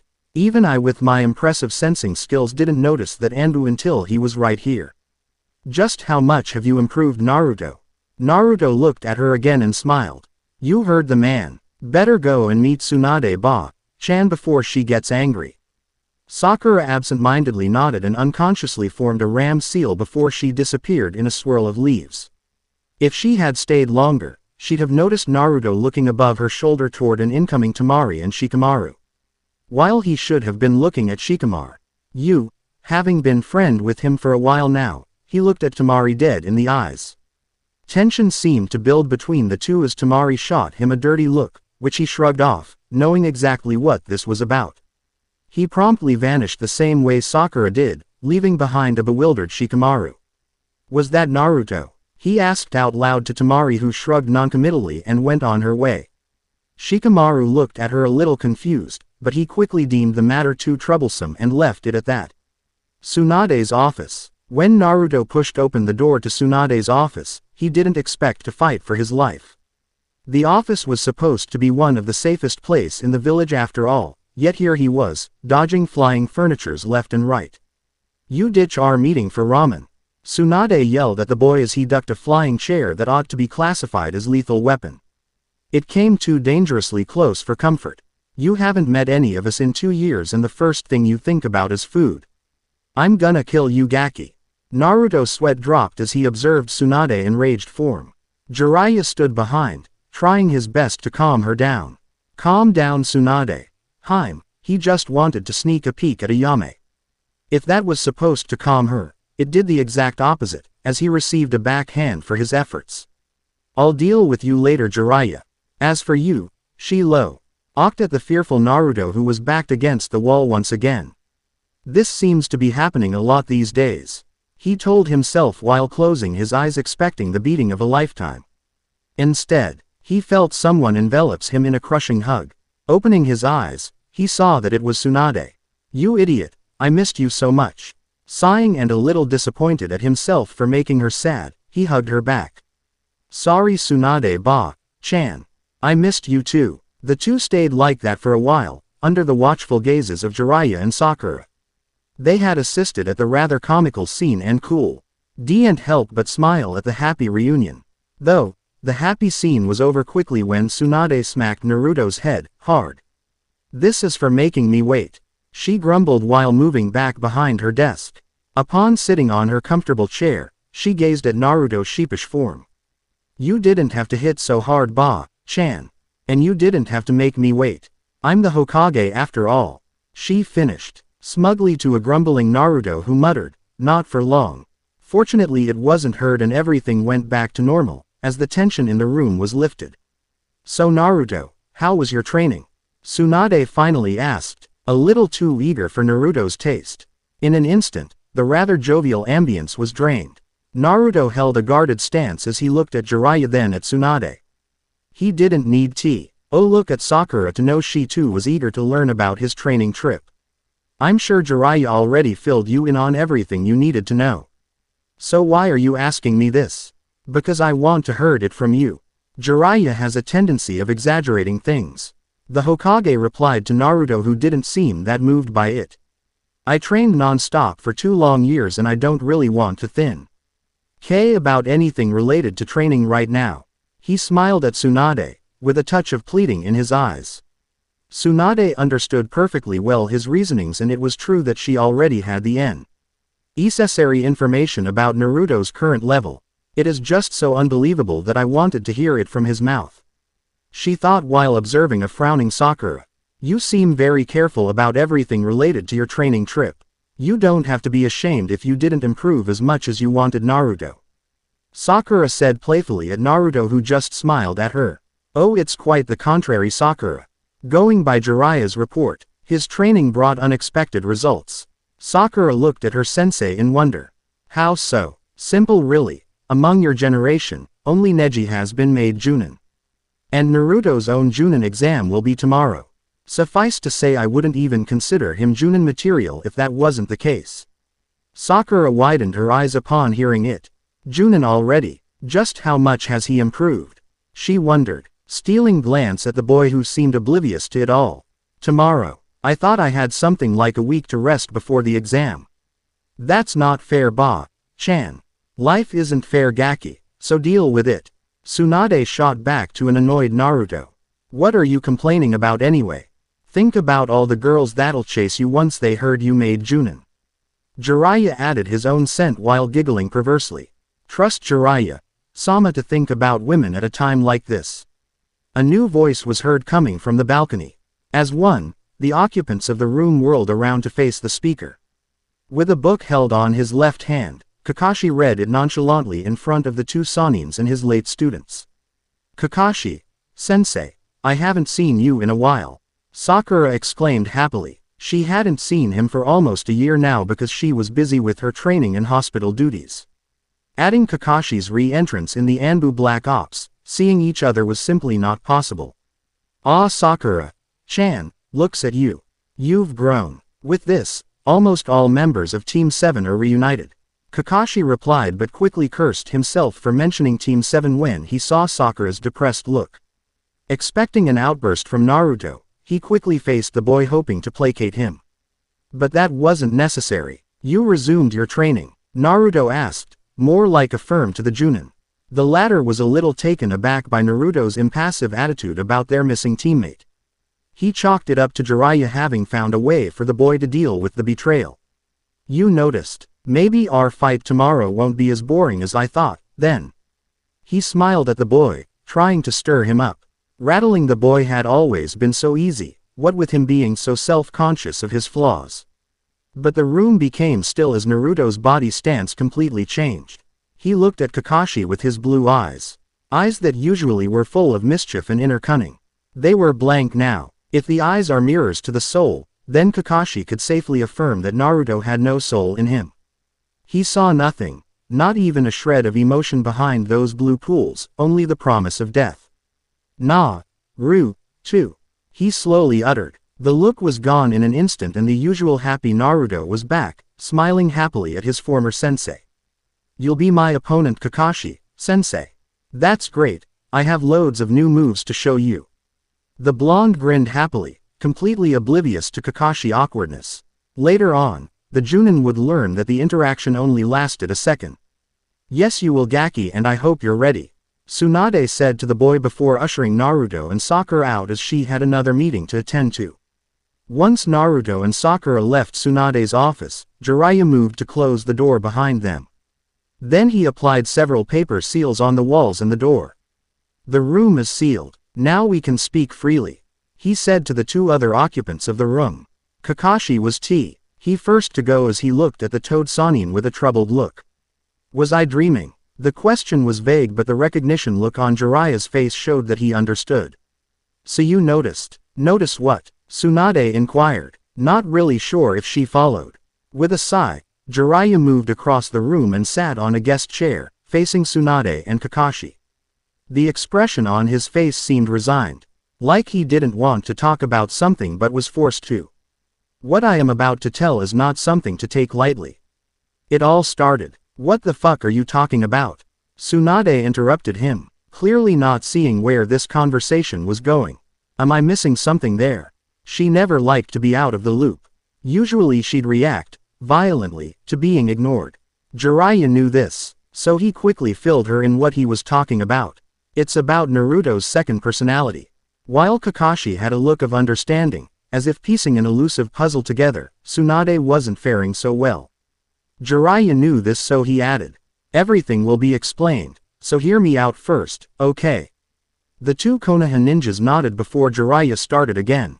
A few weeks after our depart from Konoha, I tried to teach Naruto how to use the Kyuubi's chakra. Tsunade's widened her eyes at that, before narrowing them. Don't look at me like that. You certainly guessed I'd teach the Gaki how to use the Kyuubi. It was the only solution I had to get him where he needed to be skill-wise. Yes, I knew you'd do that, but I thought it'd be later on in the trip, not so soon. I had my reasons. Can we move on now? Good. Not waiting for her agreement, he continued. As I said, I tried to teach him to use Kyuubi's chakra, but he refused. He didn't want to rely on that energy and wanted to be strong by himself. So we had a fight of a sort. Afterward I refused to teach him anything new until he accepted to learn it. He could see Kakashi and Tsunade indignant stare, but at this point he couldn't care less. He had wanted to make a survivor out of Naruto and he'd have done it again. So for a while, the boy trained by himself. At first it was only meditation, but later on it changed to something else. I can't tell you what because by that time I couldn't spy on him anymore. Jiraiya raised his hand at the incredulous look he was given and to stop any further interruption. He understood well why they were shocked. He was an infiltrator and stealth expert. Also it was very difficult to stop him when he wanted to spy on someone. To learn that a genin could elude him was shocking to say the least. I don't know how, even to this day, but Naruto is somehow able to block anyone from sensing him. But that doesn't apply to him apparently. If he wants, he can find you no matter what. Before long, it wasn't me that decided when we saw each other, but the opposite. If he felt like it, he'd vanish for a time and only when he had finished whatever the hell he was doing, would he appear again. You were saying you couldn't watch over him. What if something happened to him when he vanished like that? What if Akatsuki attacked at that moment? What'd have happened then? Tsunade almost yelled at her fellow Sannin. Almost being the key word, yet her voice was loud enough to stop him dead on track. Don't you think I know that? You weren't there when I had to wait until the boy came back, hoping nothing had happened to him. Fortunately I talked with him about a year or so ago. He agreed to at least give his position and health state to the Toad. That way, the summons can warn me in case something bad happens. Chastised. Tsunade slowly nodded, ushering him to continue. Anyway, it was during that time that he started doing C-rank missions to gain experience and to become Chunin at least by the time he came back. Does this story lead somewhere? Kakashi lazily wondered. Not that he was bored. He certainly wanted to learn of his student adventures, but he felt that they were losing the point here. I was getting there. Youngsters these days. Jiraiya grumbled at being interrupted once again. I don't know what exactly, but something happened during his first mission. So, nothing shook him so much that he thought of humans as no better than animals. The admission shocked Tsunade and Kakashi. But this time they waited for an explanation. We had a discussion about that, and I think I was somehow able to stir him away from that negative thinking. After that, he continued his mission and we didn't have any more issues for a few months. A pointed look from Jiraiya was enough to reassure them that the matter was dealt with. After 6 months, I couldn't wait anymore for him to change his mind about the Kyuubi chakra, so I confronted him. That is when I learned that in only 6 months he was able to go from subpar genin to low junin.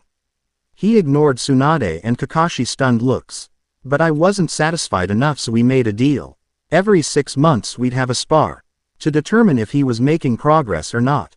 In the off chance that he wasn't, he'd learn how to draw on the beast chakra. It was then that Jiraiya sighed. For a time, everything seemed fine, but when I went with him on one of his missions, I witnessed something very frightening. What was it? What happened? Tsunade inquired. He looked deeply inside her eyes, seemingly crushed by an invisible weight. Naruto's second personality happened. Seeing their confused gazes, he elaborated. You remember I told you Naruto almost broke after his first mission, but that I was able to patch him up, right? Well, that wasn't the case apparently. Whatever happened made him create a personality strong enough to do what he has to. Someone able to see the world for what it is and deal with it. Someone whose core is geared for hell. Someone whose sole purpose is to deal with whatever Naruto deems abnormal. This is the second personality Kakashi saw earlier, even for the briefest instant. He finished ominously. The other two could only look at the Sannin bewildered. Is it gonna be a problem later on? Tsunade inquired. It depends. That personality surfaces mostly during battle or when Naruto sees something that goes against his morals. So basically, I doubt you'll face it anytime soon. So it's harmless to us. This time Kakashi asked the question. I wouldn't say so. Let me make this clear for the both of you. Should you ever face that personality, under no circumstance are you to confront him, even with words.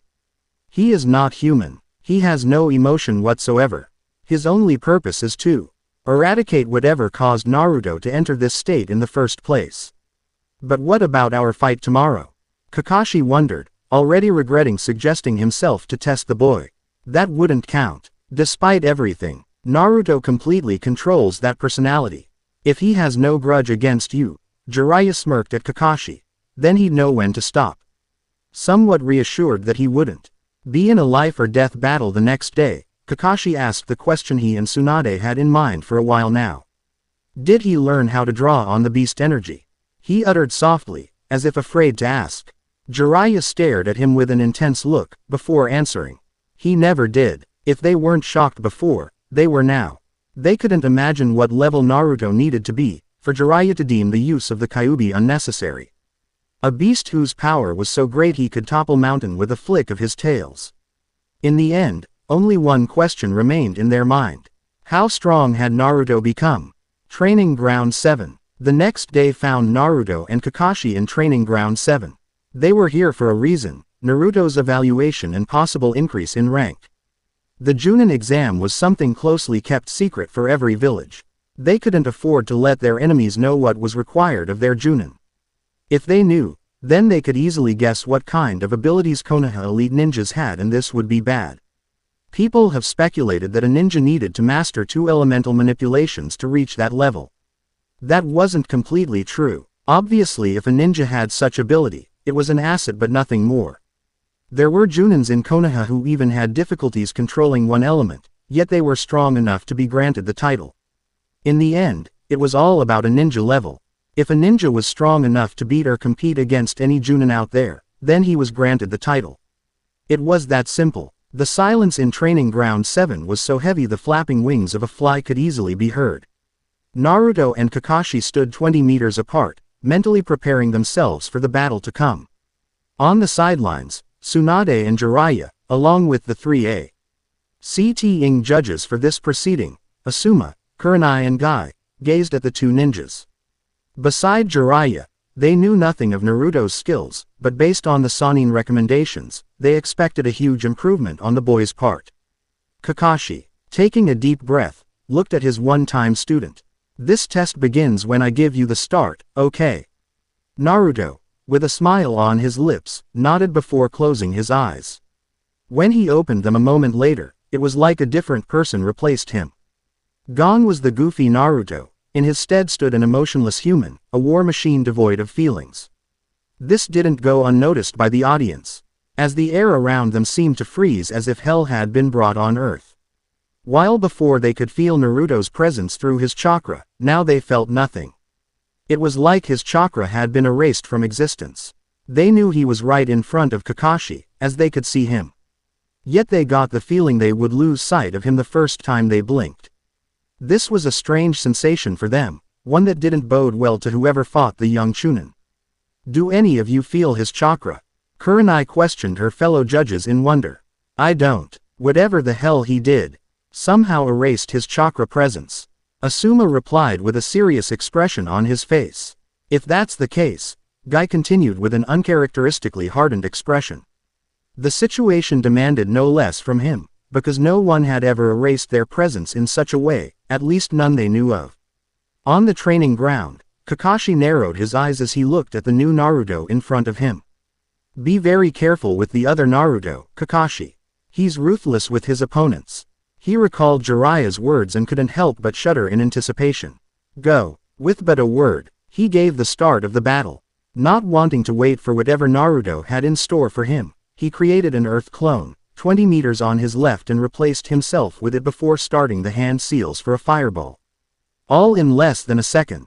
Like a comet, Naruto charged the clone and rammed a kunai in its gut.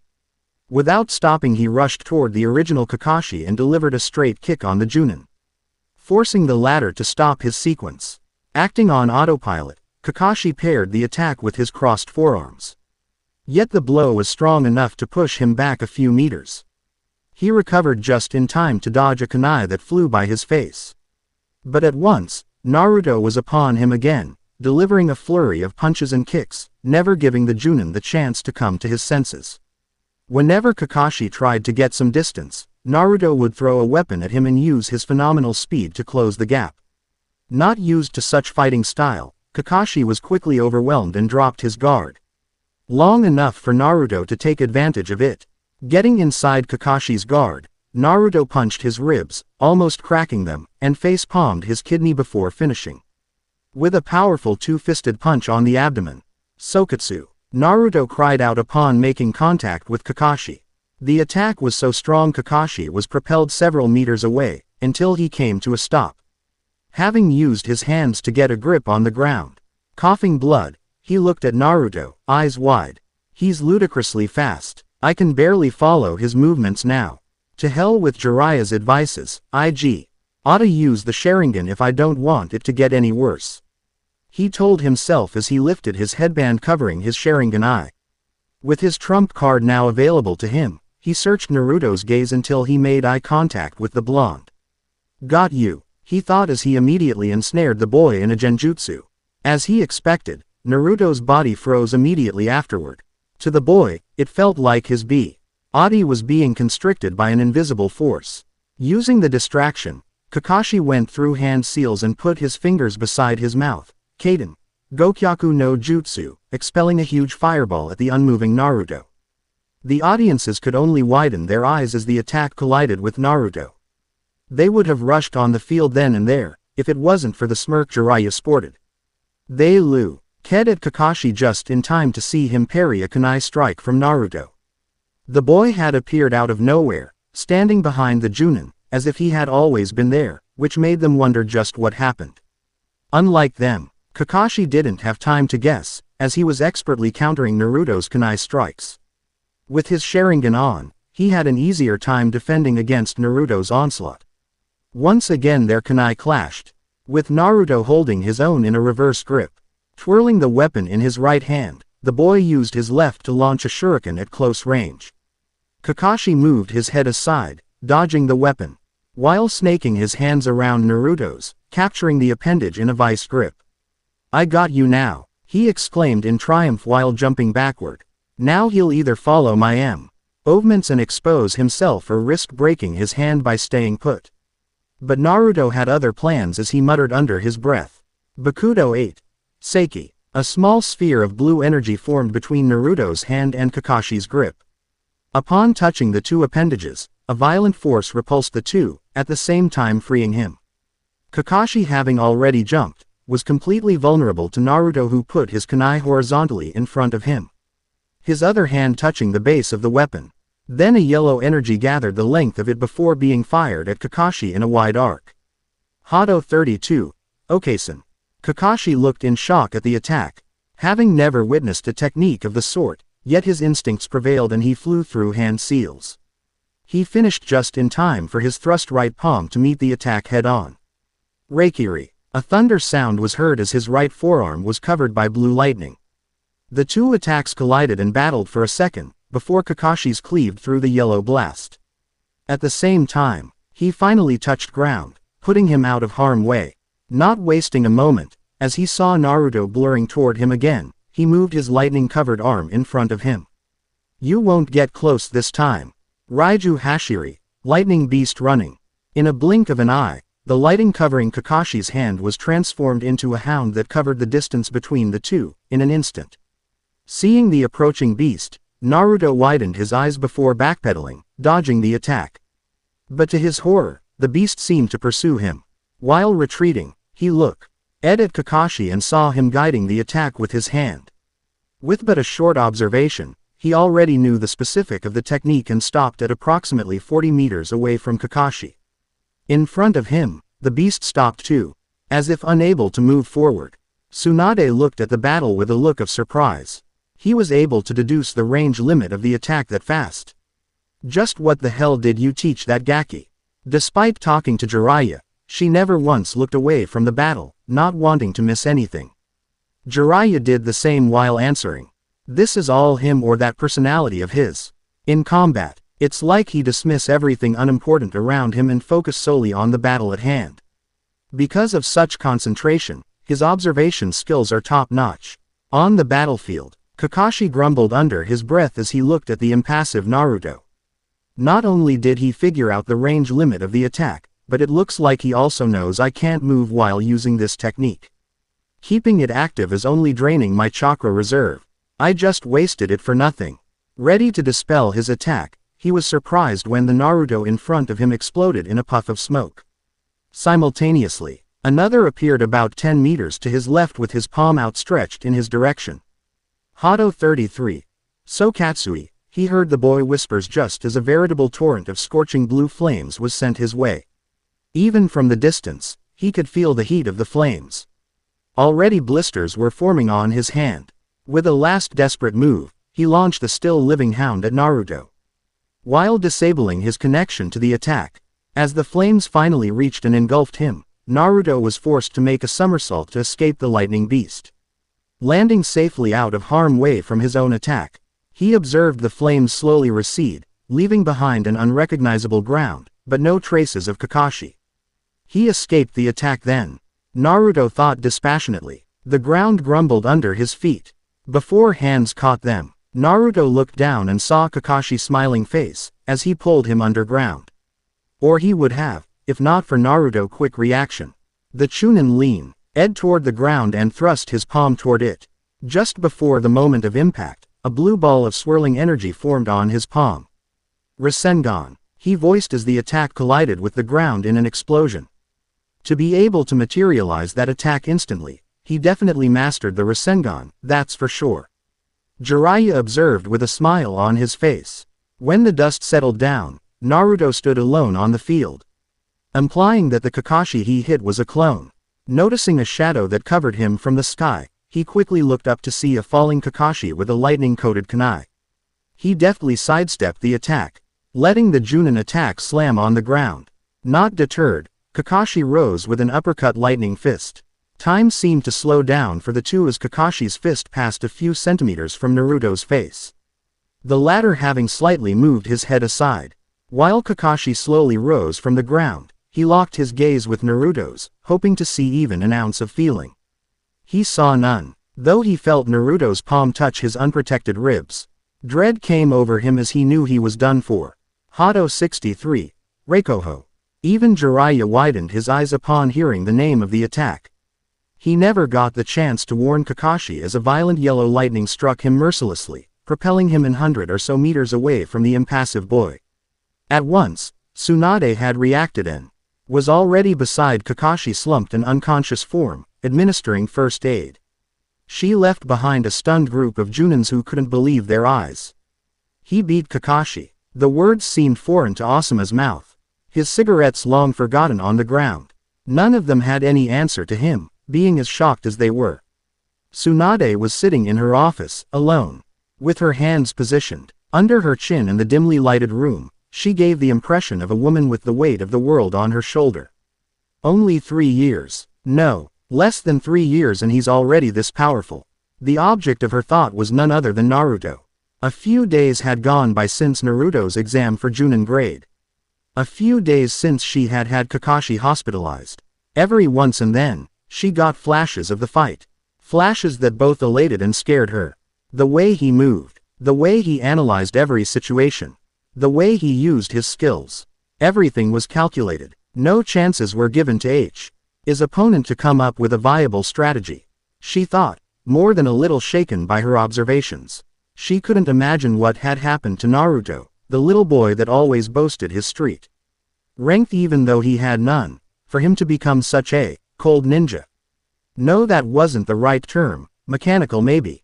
Anyway, she didn't know how it was possible. Maybe it's a consequence of gaining so much power in so little time.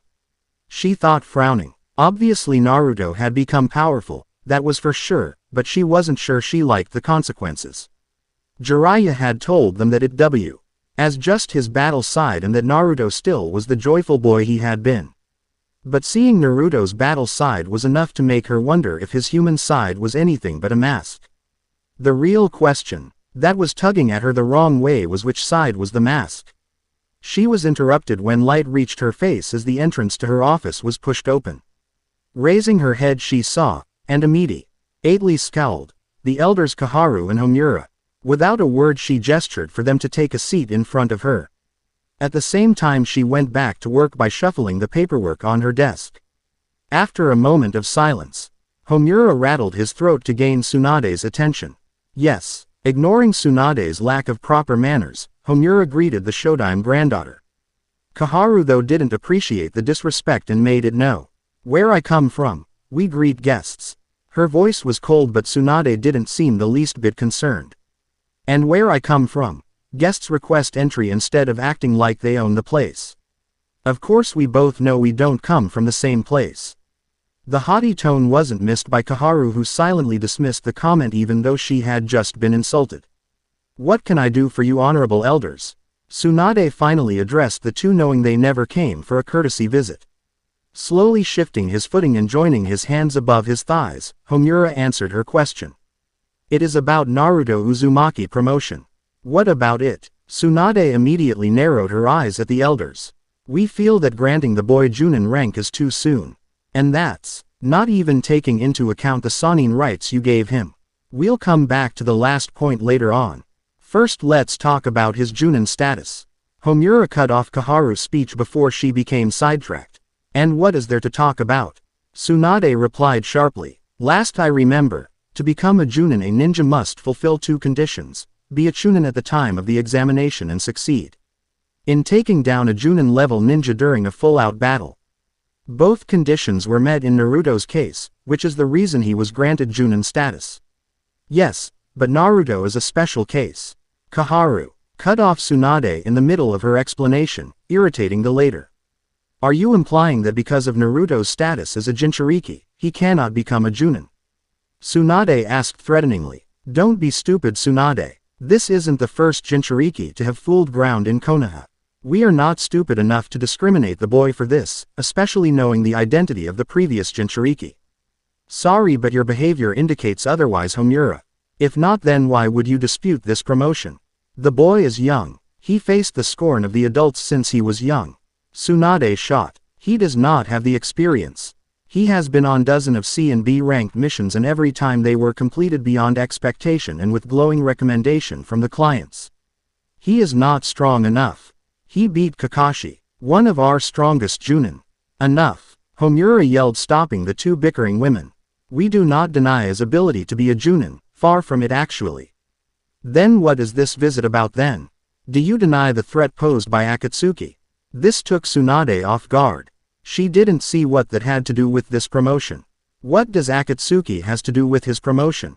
Everything, Kaharu yelled, having finally enough of the situation they were in. Can't she see what such promotion would cause? She thought, exasperated. I don't quite follow. We can see that. Kaharu sneered at her. A Junin is expected to go on mission outside and most of the time, far away from the village. This increased the chances of the boy coming into contact with Akatsuki. His is a risk we cannot afford at this time. And what do you suggest then? That I lock him up in the village? Do you think he will accept such thing? A pointed look from the elders answered her question. And what make you think that Akatsuki will give up because Naruto is in the village? They have never been bold enough to attack a Jinchuriki inside his village. Kaharu supplied. There is a start for everything. Tsunade shot back. Be that as it may, I can't and won't have Naruto's promotion denied from him. He worked too hard for it. And as the Hokage, I have final say on who get promoted or not. My decision is final. Knowing that they had lost that battle, they went back to the second issue of the day. And what about the Sannin rights? Why would you give him such rights in the first place? This is going too far. Homura wondered out loud. What do you think Naruto did this past 3 years with Jiraiya? The boy is supposed to take over Jiraiya's spy network. As such, he need to be able to easily come and go. Those rights were given to him to facilitate his job, nothing more. This answer had the elders stumped. They didn't think Tsunade had a viable reason for that one.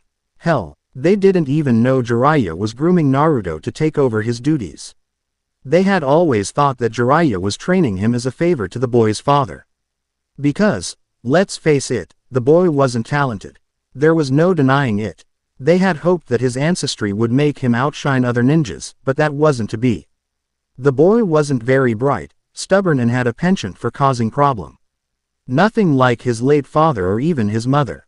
While Kushina had been a tomboy, she had still been a genius when it came to seal. The apple had never fell so far away from the tree, it seemed. Learning that he beat Kakashi had taken them by surprise. So much that they didn't believe it until they saw the messed up copy ninja in the hospital. Nevertheless, they still had one question that needed to be answered before letting the matter go. Did the boy use the Kyuubi to win? You know that it is a classified matter. We never talk about the Junin exams of our ninja in order to keep their abilities a secret. You both know that. Tsunade replied to Kaharu's question, but the latter didn't seem satisfied. That isn't the same thing. We didn't ask for his techniques, we just need to K. Now if he used the Kyuubi as a clutcher, we were mistaken about his talents. Homura supplied softly. This was of course a half-truth, but it would serve its purpose.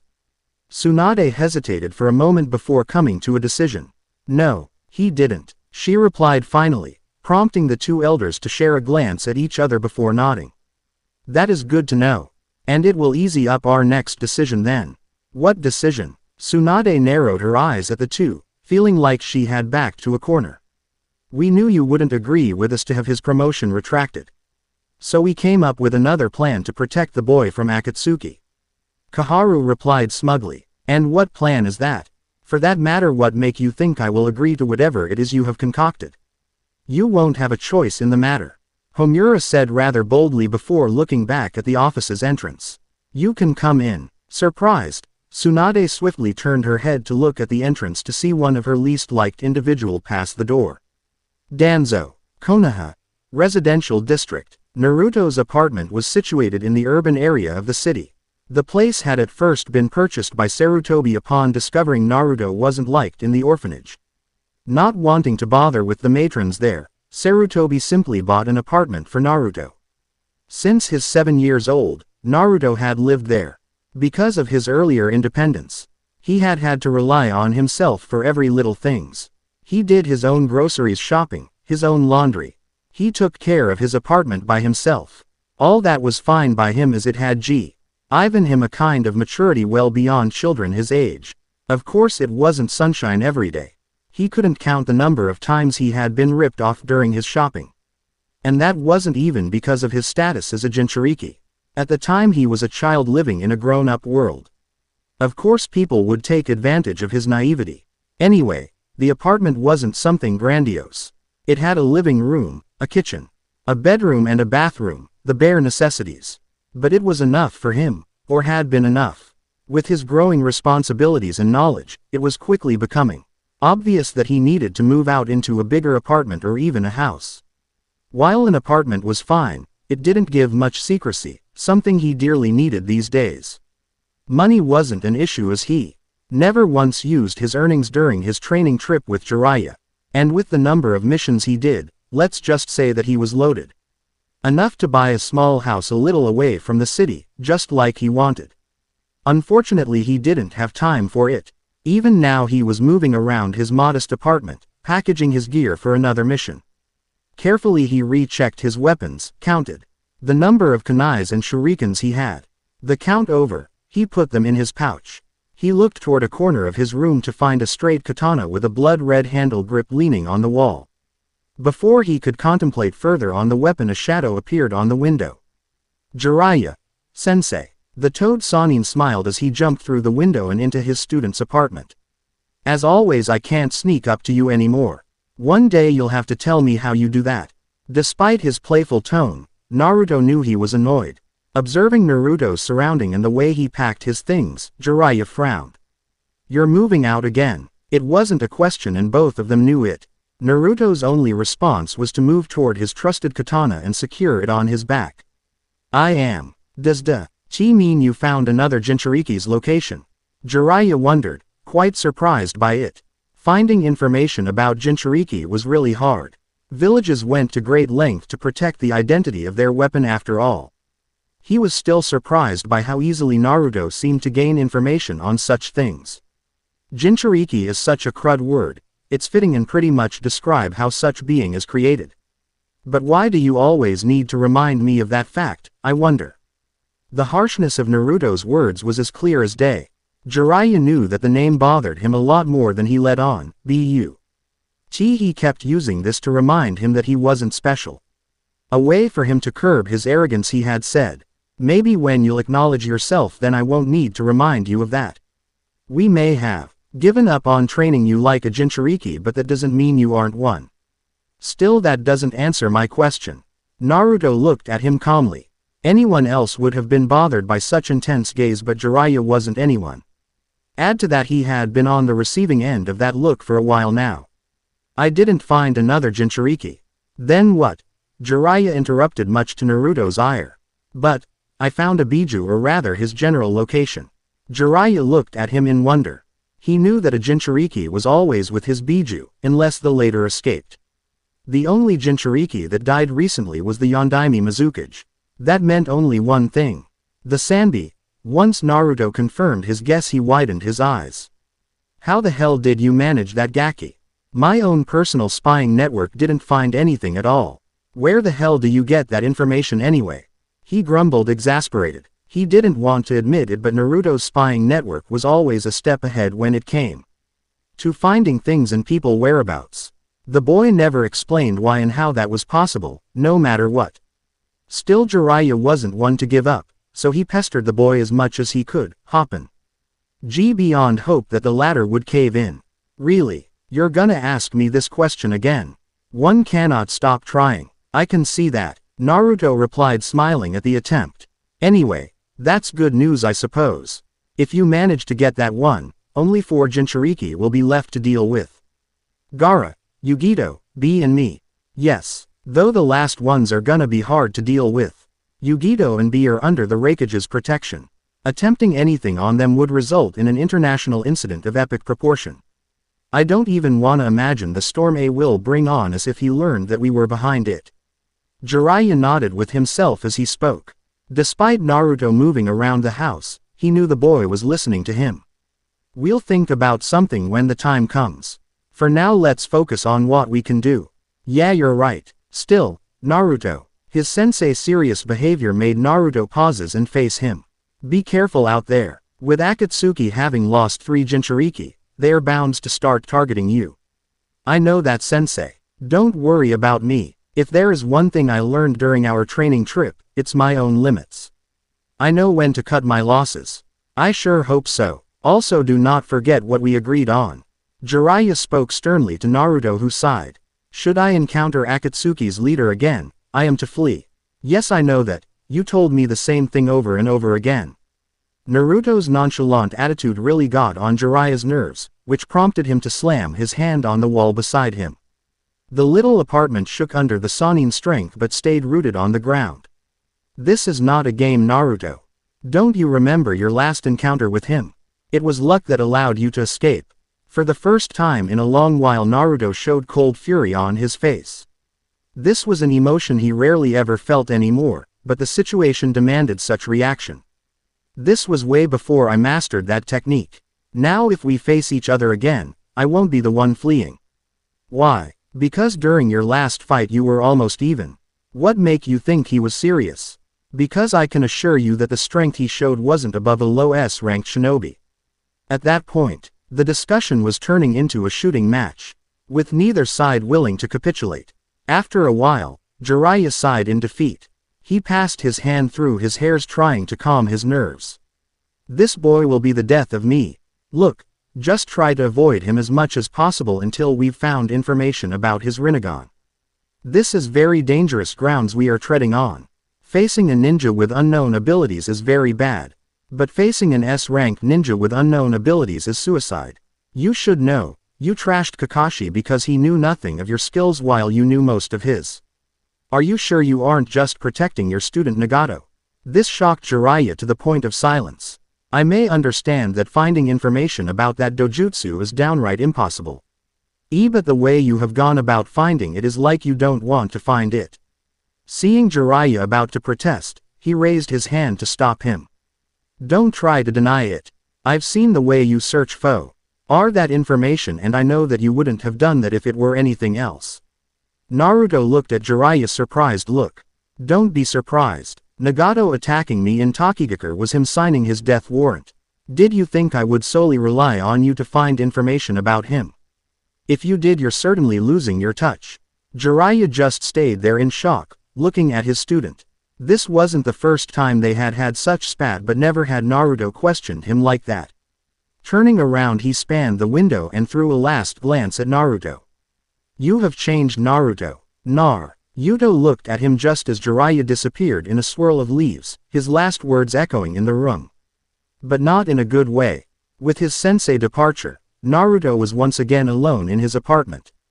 He knew he had been harsh on the Sannin, but that was the only way Jiraiya would take things seriously on that front.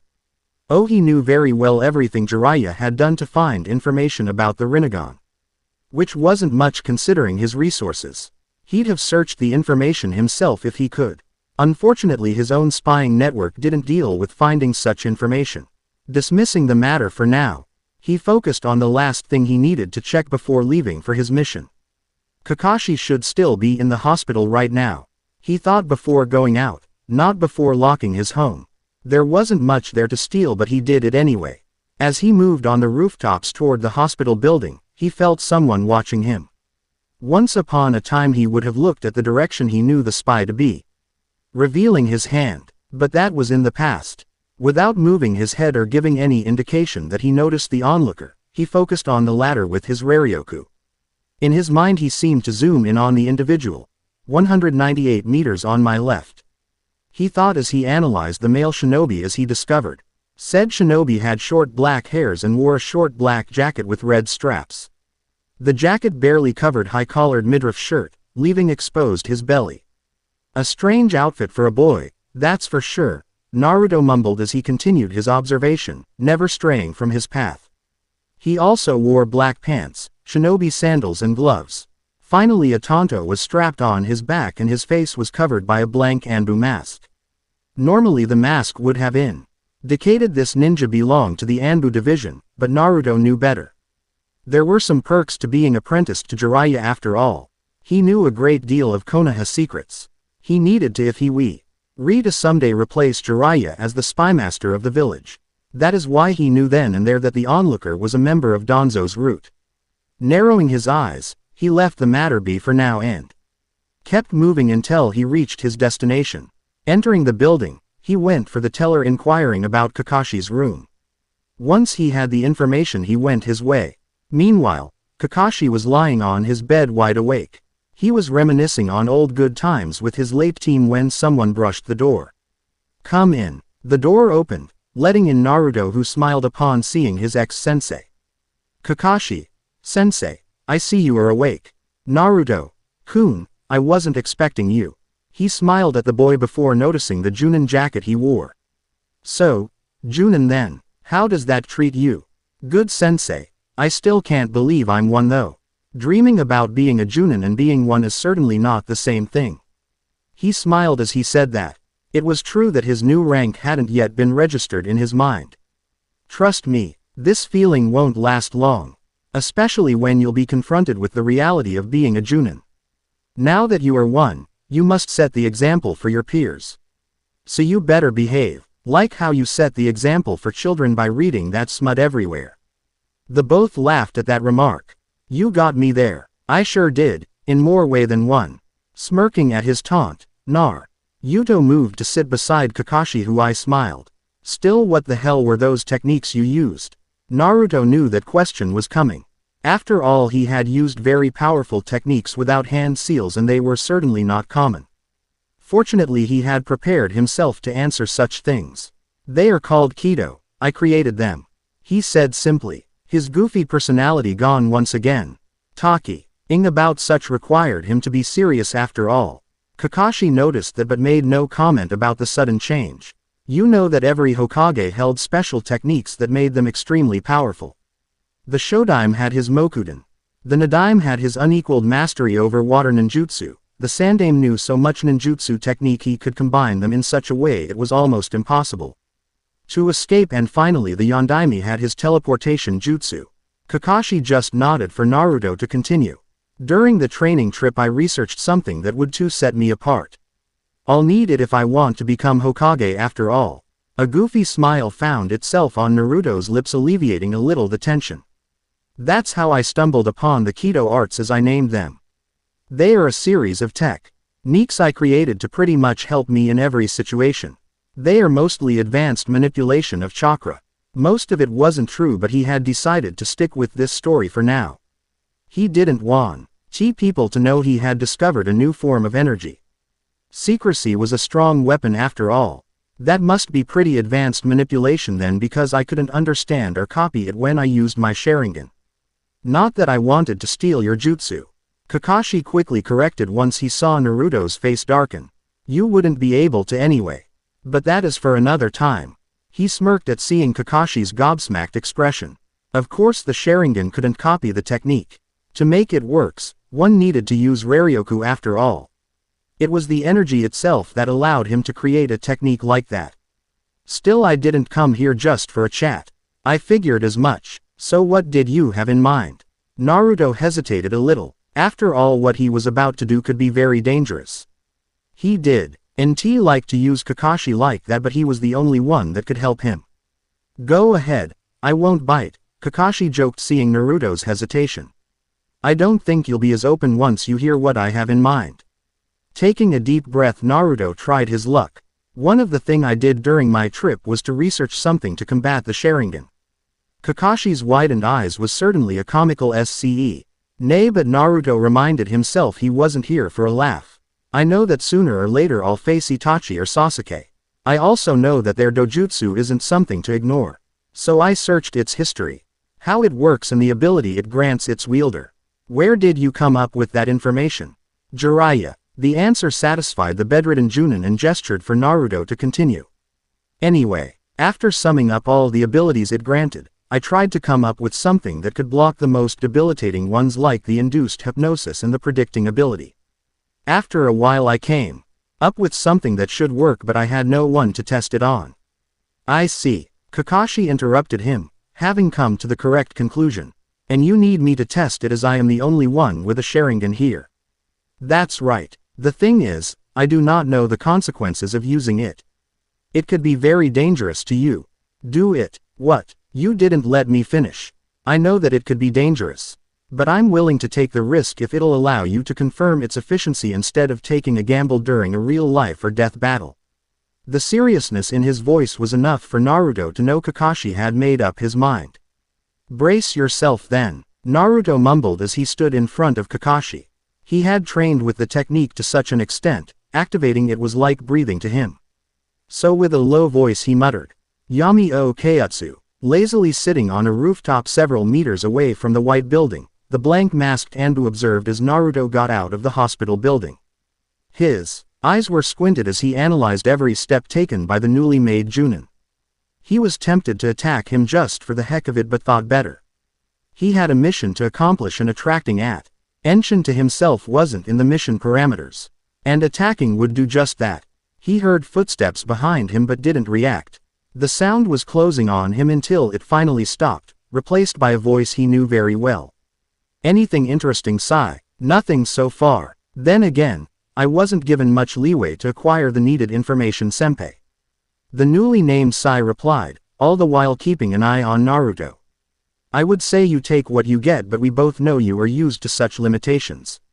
So I reiterate, have you found anything worthy of interest on the subject?" The voice came from another blank-masked Anbu that stood beside Sai. This one was heavily garbed, so much that only his mask was visible. "I still don't get what is so interesting about the Jinchuriki.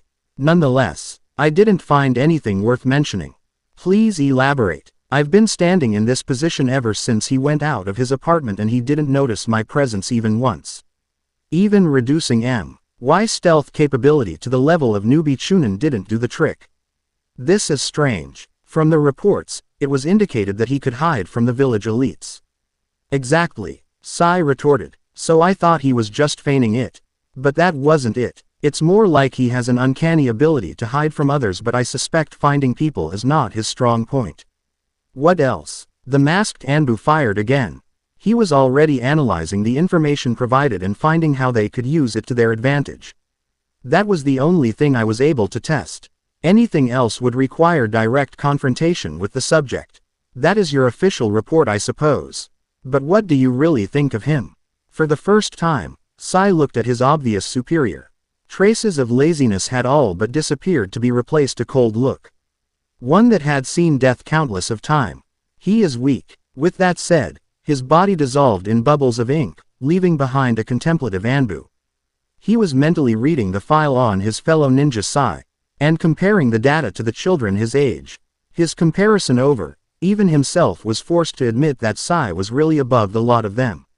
Even if the Ong Uchiha prodigy has stayed in the village, Sai would have been above him by far. Maybe that's why he does not like them. Still, knowing that no one would answer his query except Sai himself, he forgot about it and too disappeared. Had he stayed a little longer, maybe he would have noticed the shadow of a man leaning against the left wall of the building, seemingly staring at nothing. Without indication of a jutsu being used, the shadow swiftly moved away. "Damn that Gaki for ruining my mood," Jiraiya grumbled as he moved into the night. The sun had been out for a while now. He could see countless lights that illuminated the village. From this far away, it looked like a convergence of fireflies. Implying that I'm botching up the search for the Rinnegan's powers while he should be thanking me for everything I've done for him. Suffice to say that he wasn't happy. His latest clash with Naruto was still heavy on his mind. Those clashes weren't as recurrent as before, but they still happened. And most of the times, it involved Akatsuki one way or another. If he wasn't trying to keep up his dignity, he would be cursing that group right now. They had been and still were a major part of the tumultuous relationship he had with his godson after all. The forest blurred around him as he ran. Does he think I'm goofing around for nothing? I've been searching for clues about that damn dojutsu ever since I came back here. Quote, and that was true. The first thing he did once he returned to the village with Naruto was to call in the few favors he had to advance his research. First was the Hyuga clan. They owed him a lot. After all, maintaining the caged bird seal wasn't easy a task. Few knew this, but the seal was always updated to prevent anyone from cracking it with a newly created sealing method. And who better than a renowned seal master like him to do the job? That favor had him granted the privilege, as the Hyuga clan put it, to inquire about their knowledge of eye-based bloodline. The clan had made a lot of inquiries and searches on the subject for the sole purpose of advancing their own dojutsu. Despite this, that avenue had been closed. The Rinnegan was but a myth to them. They had come to this conclusion after the lack of proof of its existence for so long ago. And who were they to blame for their unfortunately wrong conclusion? For more than a century, nay, that they knew or heard of, had manifested the elusive dojutsu. Jiraiya's next step had been the Uchiha clan.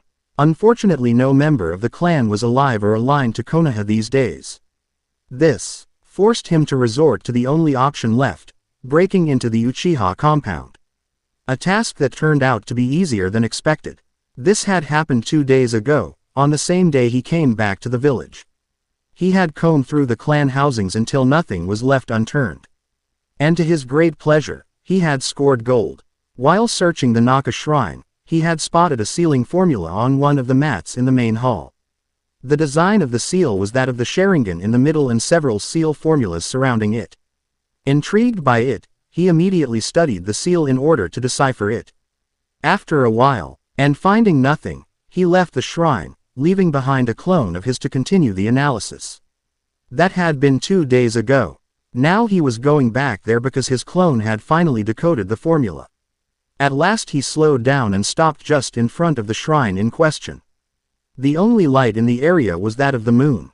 Despite this though, his white mane was still visible from several meters away. With a confident stride, he walked into the shrine until he reached the main hall. Looking around for a bit, he spotted the mat he was looking for and moved close to it.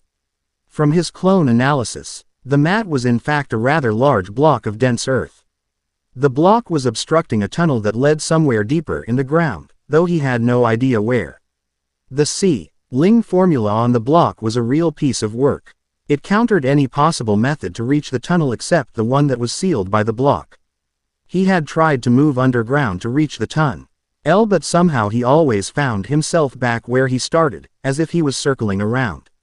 And despite his vast knowledge on seal, he still had no clue which part of the formula made that possible. The only thing he had been able to decipher was the way to move the block of earth away from the tunnel. Which he was doing by going through hand seals right now. Once he finished, he felt the ground rumble for a while before the block was slowly lifted off the ground and dropped beside the newly revealed set of stairs. Smiling at his success, he created a clone and sent it to the tunnel. Better be careful. No need to get myself killed by mistake, he thought out loud while waiting for his clone to dispel itself. He didn't have to wait that long. A rush of memories assaulted him, and as if he had a vision. He knew exactly what was below there. Assured of the safety of the tunnel, he confidently went down the stairs and followed the tunnel until he reached a dead end. In front of him stood a tablet. From far away it looked like a tombstone, but upon closer inspection he saw a lot of written information. Information that detailed the Sharingan and its techniques. It even had the different method to train it to mastery. But it was useless to him. Most of it was already known to him. And now Naruto too, he added silently as he remembered the technique Naruto developed to counter the Sharingan. He was the one who provided the information on the Sharingan and its functioning. What he needed right now was anything related to the Rinnegan.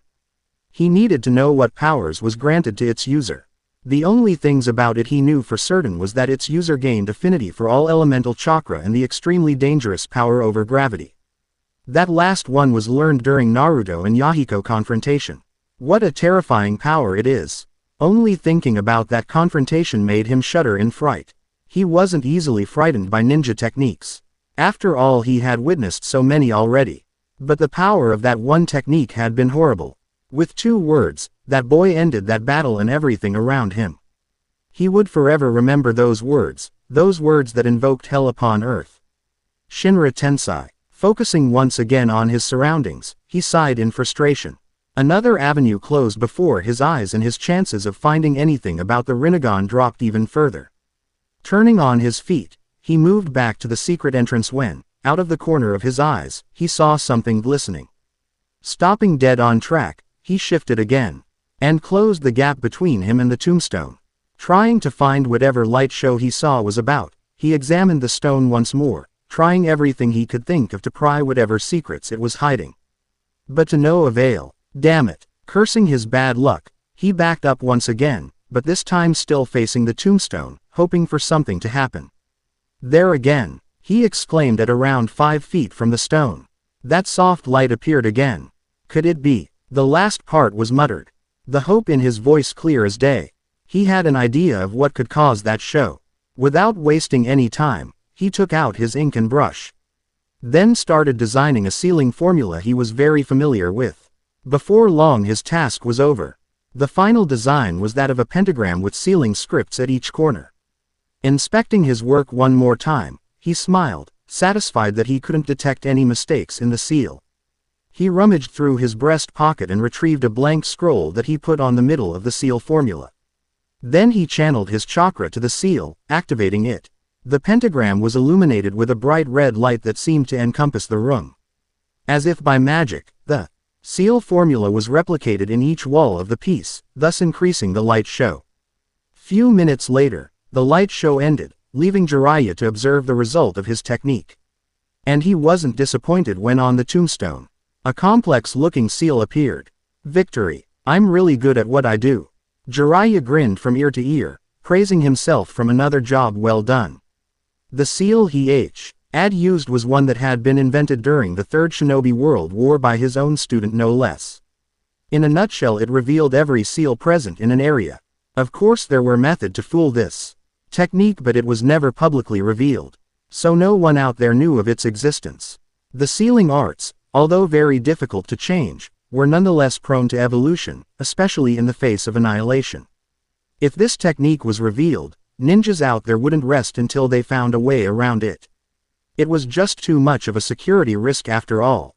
The designer of the seal on the tombstone, although certainly extremely talented, couldn't have guarded its seal from a technique that hadn't been created during his time or even that he didn't know the existence of. Before long, Jiraiya had finished copying the seal on a scroll that he pocketed immediately afterward. He knew he was in for several long nights of research because of the seal. A simple glance at it told him that it was even more complex than the one guarding the entrance to this room. I didn't get that far with that one seal. I really wonder if I'll crack this one. Just my luck to find a piece of the puzzle but being unable to solve it, for now. He easily traced back his steps and closed the tunnel before disappearing in a swirl of leaves to another location. Hokage Tower, Tsunade's office. As usual, Jiraiya got inside Tsunade's office by passing through the windows, prompting the latter to throw furnitures at him. When are you gonna walk through the door like everyone? Sorry, that's not my style. I prefer the back door if you catch my vibes. Another wall dented with Jiraiya's head later and everything went back to normal. Jiraiya rubbed his head, all the while grumbling. Man, why do all women even remotely pretty got to be bitchy? You said something. No, nothing. Jiraiya's quick reply may just have saved his ass from another beating, but that he would never know. Anyway, you wanted to see me. Tsunade, sitting behind her desk, sighed. Yeah, I did. I got a visit from our happy triad. You mean the elders? Who else would I be talking about? Are you sure you're all right? You seem pretty slow tonight. And I bet you know slow. With a lecherous grin, Jiraiya winked at Tsunade. I won't even dignify that with comment. Can we be serious for a moment? Okay, sorry about that. I just got a rough evening. So what does Danzo's band of misfits want this time? What do you think? They learned that Naruto got promoted to Junin and tried to rescind it. And you did? Jiraiya asked her with a serious look. Of course not. The boy trained like hell to get there. If I did that, I don't even want to imagine the consequences. Moreover, he beat Kakashi for fuck's sake. That is way beyond most of our Junin. Damn right he deserves it. He smirked as he proudly recalled how Naruto handled Kakashi. So what did they do? I assume they didn't accept kindly your refusal. Indeed they didn't. They ambushed me with a meeting with Danzo and tried to have Naruto shadowed at all time by one of Danzo's ninja. Obviously I declined their offer. Then everything is fine then. So why would you have me here? Jiraiya, this is the elders we are talking about. If there is one thing I learned about them is that they never take no for an answer. What you are saying is that even though I refused, they'll still send ninjas after Naruto to observe him. You have to tell the boy to be careful from now on. I don't know what Danzo wants with him, but that can't be good. Jiraiya smiled at her before jumping on the window, ready to leave. Don't worry too much about that. If there is someone that should be careful, it is the elders. If anything, should Naruto get wind of them spying on him, it will shift his attention on them. He left her with parting words that had her shaken. And it is never a good idea to have the attention of the Shinigami. Ignoring that he was the object of several conversation, Naruto was partying with his friends. What were they celebrating? His promotion to Junin, of course. Ayame, another bowl of ramen. Coming up, Naruto-kun. Ayame yelled from the kitchen. Really? You gonna take another bowl after the last 5 you had? Sakura screeched at him. She was sitting on his left, with the other members of Konoha 12 all around the table. Trust me, you ain't seeing nothing yet. Naruto could eat out Ichiraku's reserve if he wanted. Choji supplied while munching on a roasted chicken wing. He wasn't alone as Kiba and Shino were eating too. Yeah, me too. Kiba added his own sense. Us big boys gotta eat, you know. How do you think we got this strong? Said the man who has been stuck Chunin for what, 2 years now. The table erupted in laughter at Kiba's expense. I totally resent that, Tenten. For your information, I just don't want to get there that fast, you know. I wouldn't want to bruise people's ego by blowing out the competition. Your ego, you meant, Neji added, smiling at Kiba for the comeback. We all know you'd challenge Hokage-sama if given the opportunity. Of course I can totally do that. Obviously I would be going easy on her though. No need to humiliate her after all. But seriously, I got too much on my plate already to add the Junin status too. Speaking of which, how was your test, Naruto? Yeah, Kiba is right. You didn't even told us about your test. How did it go? Obviously well if you got promoted. Naruto looked at Sakura wondering how he should answer her question. He looked around the table and saw Hat all of them were waiting for his reply. You all know I'm not supposed to be talking about that, don't you? Especially you, Neji. You are a Junin too. I'm sure you didn't tell them how your test went. Don't pin that on me.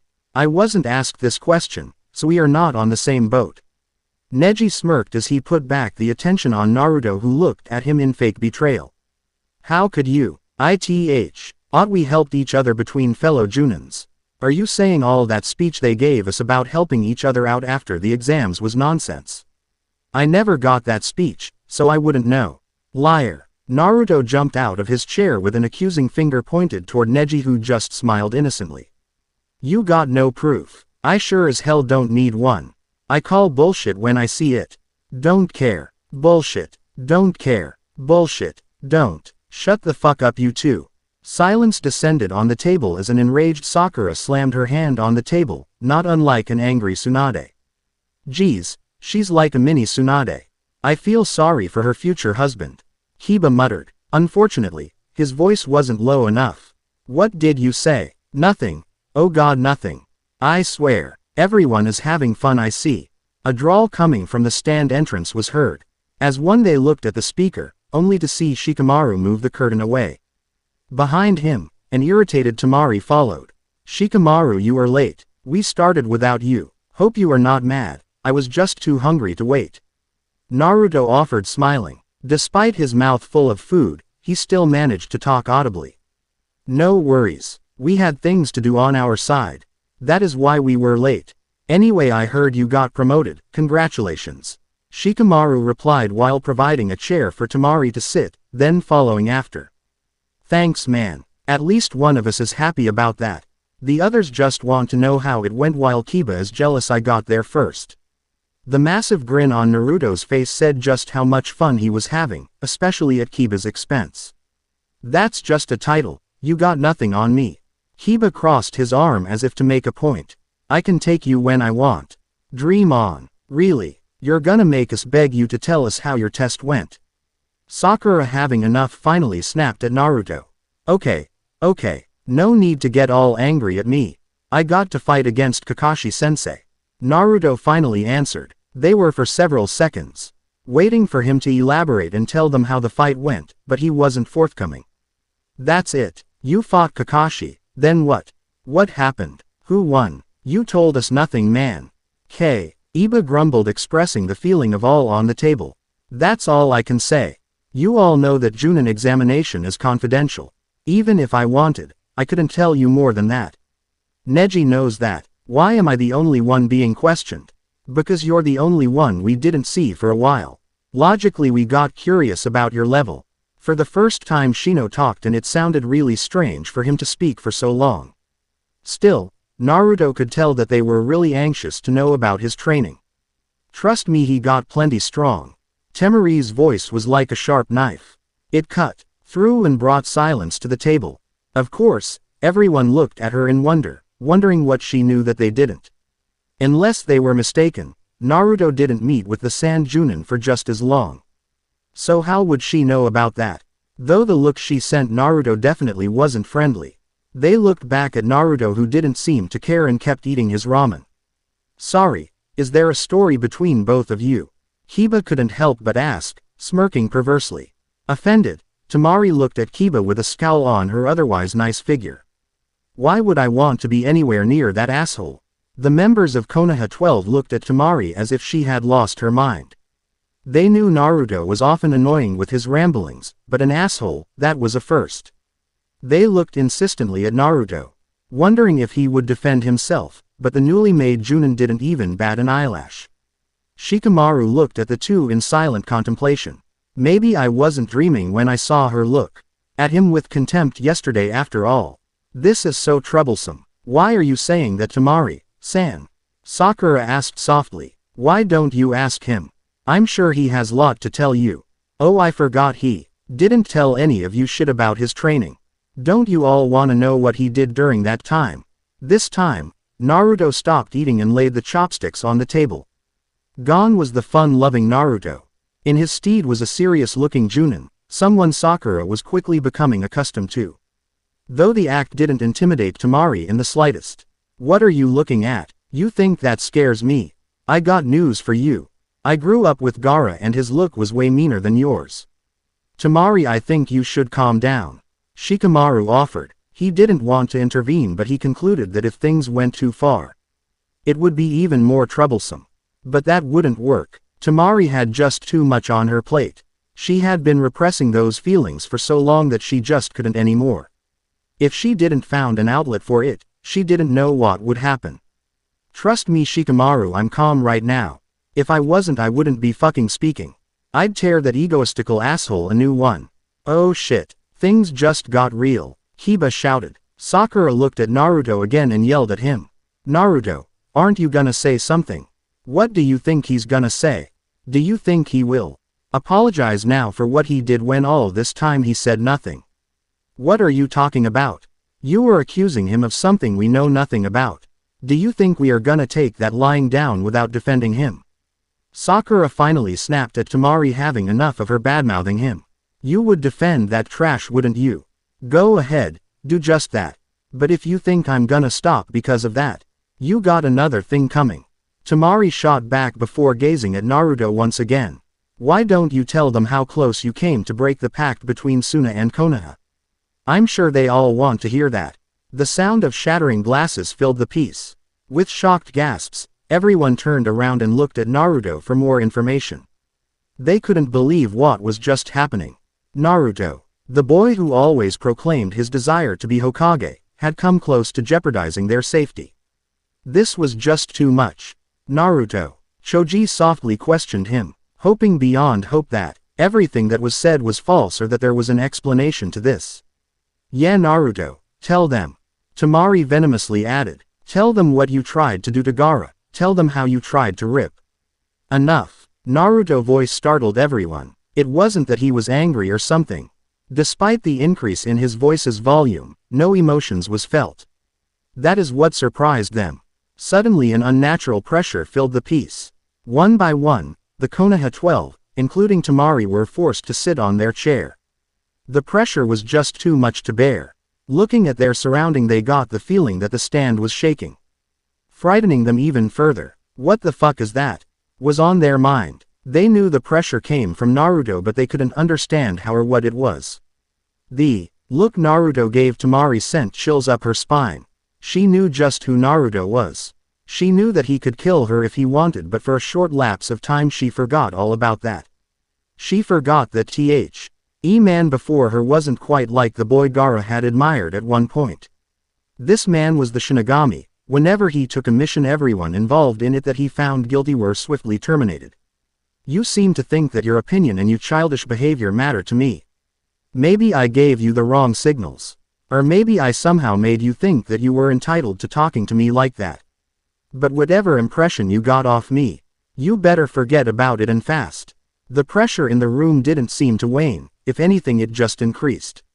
I am neither your friend nor an outlet for you to vent your frustration. Speaking to you is beneath me. Yes, my actions made you reconsider allying yourself to Konoha. Yes, what I wanted to do was somewhat selfish. I never denied that. And trust me, if it wasn't for Jiraiya, I would have finished what I started. Tamari widening of her eyes would have been comical if the situation wasn't so serious. I know what you are thinking right now. You really willing to do that to Gaara? To your friend? The thing is, I don't care. Simply because he wouldn't have been harmed in any way. Only his fear and his cowardice stopped him from going through with it. And I just know that this will come back to bite us in the ass when Akatsuki do come after him. And when that happens, and it will happen, you better hope that you got the manpower to push back their attack. Because I won't lift a single finger for any of you. Having spoken his mind, he rose from his sit and left the stand. As soon as he left, the pressure was lifted, allowing those present to normally breathe again. The shock of the confrontation hadn't worn off yet, but they could only see Tamari shakily rise from her chair, her eyes wide open, and leave the stand too. The only comment that was voiced in by Kiba was, "What the fuck just happened?" Several miles from Iron Country. Thanks for your help, Koichi-san. As always, your work is flawless. A man garbed like a samurai exclaimed to a merchant who stood behind the counter of a table exposing his goods. On the table laid several high-quality weapons ranging from small knife to long sword. Pleasure to do business with you too. Remember how you always doubted my work. It took you almost losing your life because of a flawed weapon before you accepted that my work was the best. Koichi grinned toothily as he said that to his customer. The latter looked sheepish as he scratched his neck. Let's forget about bad times, shall we? You know better than to remind me of such things. Just saying the truth, dude. Yeah, more like rubbing it in my face. Damn, maybe I should stop complimenting you. God only knows just how big your ego is. The two laughed at the banter as they exchanged pleasantries. Koichi was a well-known blacksmith in the area. Like several others close to Iron Country, he specialized in high-quality weapons. Unlike the conventional ones, the metal used to manufacture them was very durable and hard to come by. They were destined to people who valued a good weapon and were advanced enough to notice the difference with a standard weapon. Today had been one of those days when the market was flooded with people. Samurais, civilians, tourists, and even some ninjas had strolled past his counter all day long, looking for a gem. With the sunset coming, it was high time for him to close shop. Yawning tiredly, he went about packing away his goods and storing them in the small cabin behind his counter. The cabin wasn't much. Each corner of the piece was used to store materials or shelves. On the shelves laid several weapons that had been exposed earlier on, while in the other corners rested his materials to manufacture weapons. This left the middle of the piece free, giving him greater freedom of movement. Which was something he preferred. While tidying up his place, he was startled by a grave voice that seemed to come from the cabin itself. Koichi, no last name, grew up in Iron Country with his parents. His father was a blacksmith not unlike himself, while his mother was a waitress. For the better part of his life, he worked with his father and helped him manage the familial store. After a while, he went on his own trying to leave a mark in the world. Did I leave something? Scared shitless by the disembodied voice, the only thing Koichi had to say was, "W, who is there?" Old laughter reverberated through the piece, further pushing Koichi to the edge. "Show yourself whoever you are, or I swear to God I'm gonna call the militia." "What are you waiting for then? Call them," the voice replied, openly laughing at him. This sent a chill down Koichi's spine. The area he currently lived in was monitored by the militia, a subdivision of Iron Country Army. They were respected and were in charge of maintaining order. Usually, when someone mentioned them, it was enough to make non-law-abiding citizens back off. The only ones that weren't afraid of that group were ninjas. And that is what made him so scared. The fact that whoever it was could project their voice everywhere in the room was proof enough that the intruder was a ninja. In a desperate attempt to flee the room and alert someone of his current predicament, Koichi rushed toward the door and clamped on the doorknob, engaging the mechanism to open the door. Or at least tried to do so, because the next moment he was sent back in the middle of the piece and he felt pain unlike any before, coming from his stomach. Coughing blood, he tried to rise from the ground but only succeeded in kneeling. As he raised his head, he widened his eyes as the weirdest thing he had ever seen stood before him. A man with a long black cloak with red clouds stood before him. The things that shocked though, were the news trap-like protuberances above the shoulder of his would-be attacker. "Let's make it simple, Koichi-san. We can do this the easy way or the hard way, the choice is yours to take. Either way, by the time I step out of this cabin, you will have answered any questions I have. So what will it be?" Koichi certainly wasn't a fighter and had never been trained as one. He didn't know what was going on, but what he did know was that the ninja before him wouldn't hesitate to kill him. If anything else, he felt like this man wanted him to be difficult, just so he could torture him. With that in mind, he made the obvious choice. "Whatever you want, I am giving it to you free of charge. Just take everything you want, but please, I don't want to die." Real tears fell down his face as he implored his captor. "Spare me your little drama. Your wares do not interest me. What I want to know is if you sold or recognized this weapon." As if by magic, at least for Koichi, an image of an elegant handle, presumably for a short sword, appeared in front of the ninja. The design was flawless, so much that with but a glance, Koichi knew that this was beyond his work. Something he shared with the man in front of him. "Do you know of someone capable of making it?" the ninja demanded once again. "The only one I know of is the current blacksmith of Iron Country's army. I heard he could make wonders like this weapons. I know nothing more, please." The ninja watched with disgust as Koichi begged with his head down on the ground. This was unfathomable for someone like him. He was tempted to leave this pathetic human alive but thought otherwise. He couldn't afford to leave proofs of his activity, lest he alerts undesirable people of his actions. "This isn't going as well as I thought it would. Already say, Ven blacksmiths and none of them created the strange weapon used by Shinigami. I was certain it would be easy to find information on it and by association on Shinigami, but so far, this is not going so well." The ninja silently thought as he slowly melted into the ground, leaving behind the human that soiled his pants at his sight and a parting gift in the form of an explosive note. "At least he gave me another blacksmith to investigate. Though this one will be tricky. The blacksmith of Iron Country Army is always well protected. I'll have to be careful for that one." Despite this setback, he was happy that he was making progress. The investigation he was doing was vital for his leader after all. They had to find at least the identity of their new opponent if they ever wanted to get a hold of him. Konoha. Naruto arrived back to his apartment a short while after the altercation with Temari. His mind was focused on the task at hand and not on the earlier event. Said event wasn't really on his mind. To be fair, the only reason he reacted so strongly was to stop Temari from revealing too much of his actions. He didn't really care that much about the treaty between Konoha and Suna have been threatened for one simple reason: it hadn't been. Suna wouldn't have rescinded the alliance because Gaara wouldn't have. Yes, he did attack Gaara, but both of them knew why he did that. If anything, it was just a spat between Naruto and Gaara, two fellow Jinchuriki. While Temari's protective nature was commendable, her reaction was unneeded. Choosing to forget about the whole thing, Octon opened the door leading to his room. He strode toward the corner he left his gear at and swiftly got dressed for an extended mission. Beyond the normal attire he usually wore, he added a large brown coat. Then he fastened his sword to his hip. The sword was an elegant one and one he acquired during his travel in Iron Country, a trip that was unknown to Jiraiya and everyone for that matter. Apart from the obvious high quality of the metal, the sword was nothing more than a samurai katana.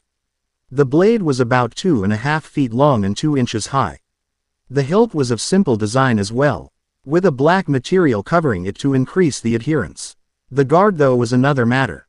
It was a work of art. It was round-shaped with the material forming the yin-yang symbol. Normally, he would have gone for a simpler design, but circumstances had forced him to go for this one. It was easily recognizable, and that is exactly what he wanted. Just thinking about the reason behind it made Naruto smirk in anticipation.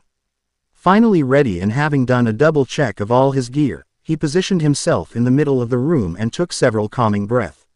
What he was about to do required his complete focus. Unlike what Jiraiya thought of the nature of his spying network, the truth was way more complicated than that. The only thing his sensei knew about it was that it was suited for tracking people down. Several times, Jiraiya had guessed that Naruto used humans or even animal to get the information he wanted, but this was so far from the truth it wasn't even funny. I wondered what he would think if he knew that the simple seal I asked him to design is the basis to this network. Naruto thought with a smirk. One of the Kido techniques he had created had been specifically engineered to track people down. The technique vastly enhanced the user's senses and awareness. As such, when Naruto used it with his already high awareness, he was able to sense energy, chakra or spiritual energy, in a range of almost 40 miles. Wanting to cover most of the elemental country, he had the idea to expand the technique reaches. After refining the technique to the max, he hit a wall that had stayed impenetrable for a while, until Jiraiya presented him a seal capable of storing a technique. After some tweaking done to it with the help of the Toad Sennin, the two had come up with a seal that could use the surrounding energy to recharge itself. The seal completed, it only left Naruto the task of placing it in several areas in the elemental country. This was done every time Naruto ditched Jiraiya, in order to preserve the nature of his actions. That is how Naruto's spy network was born. His focus complete, Naruto slowly kneeled on the ground before drawing a circle on it, using his reishi as ink. He divided the circle in 4 parts and drew a symbol on each quadrant. The task done, he positioned both of his palms on the floor below the circle and uttered softly yet confidently. Bakudo 58. Kakushitsujuku, Summoning of the Tracking Sparrows. The circle glowed with a blue light and Naruto watched the symbols become animated and quickly shuffling between several numbers. Then as quickly as it happened everything stayed still. While nothing seemed to have changed in the room, it was another story for Naruto. The latter had his eyes closed and seemed in deep concentration. In his mind, he could feel everything inside and beyond Konoha.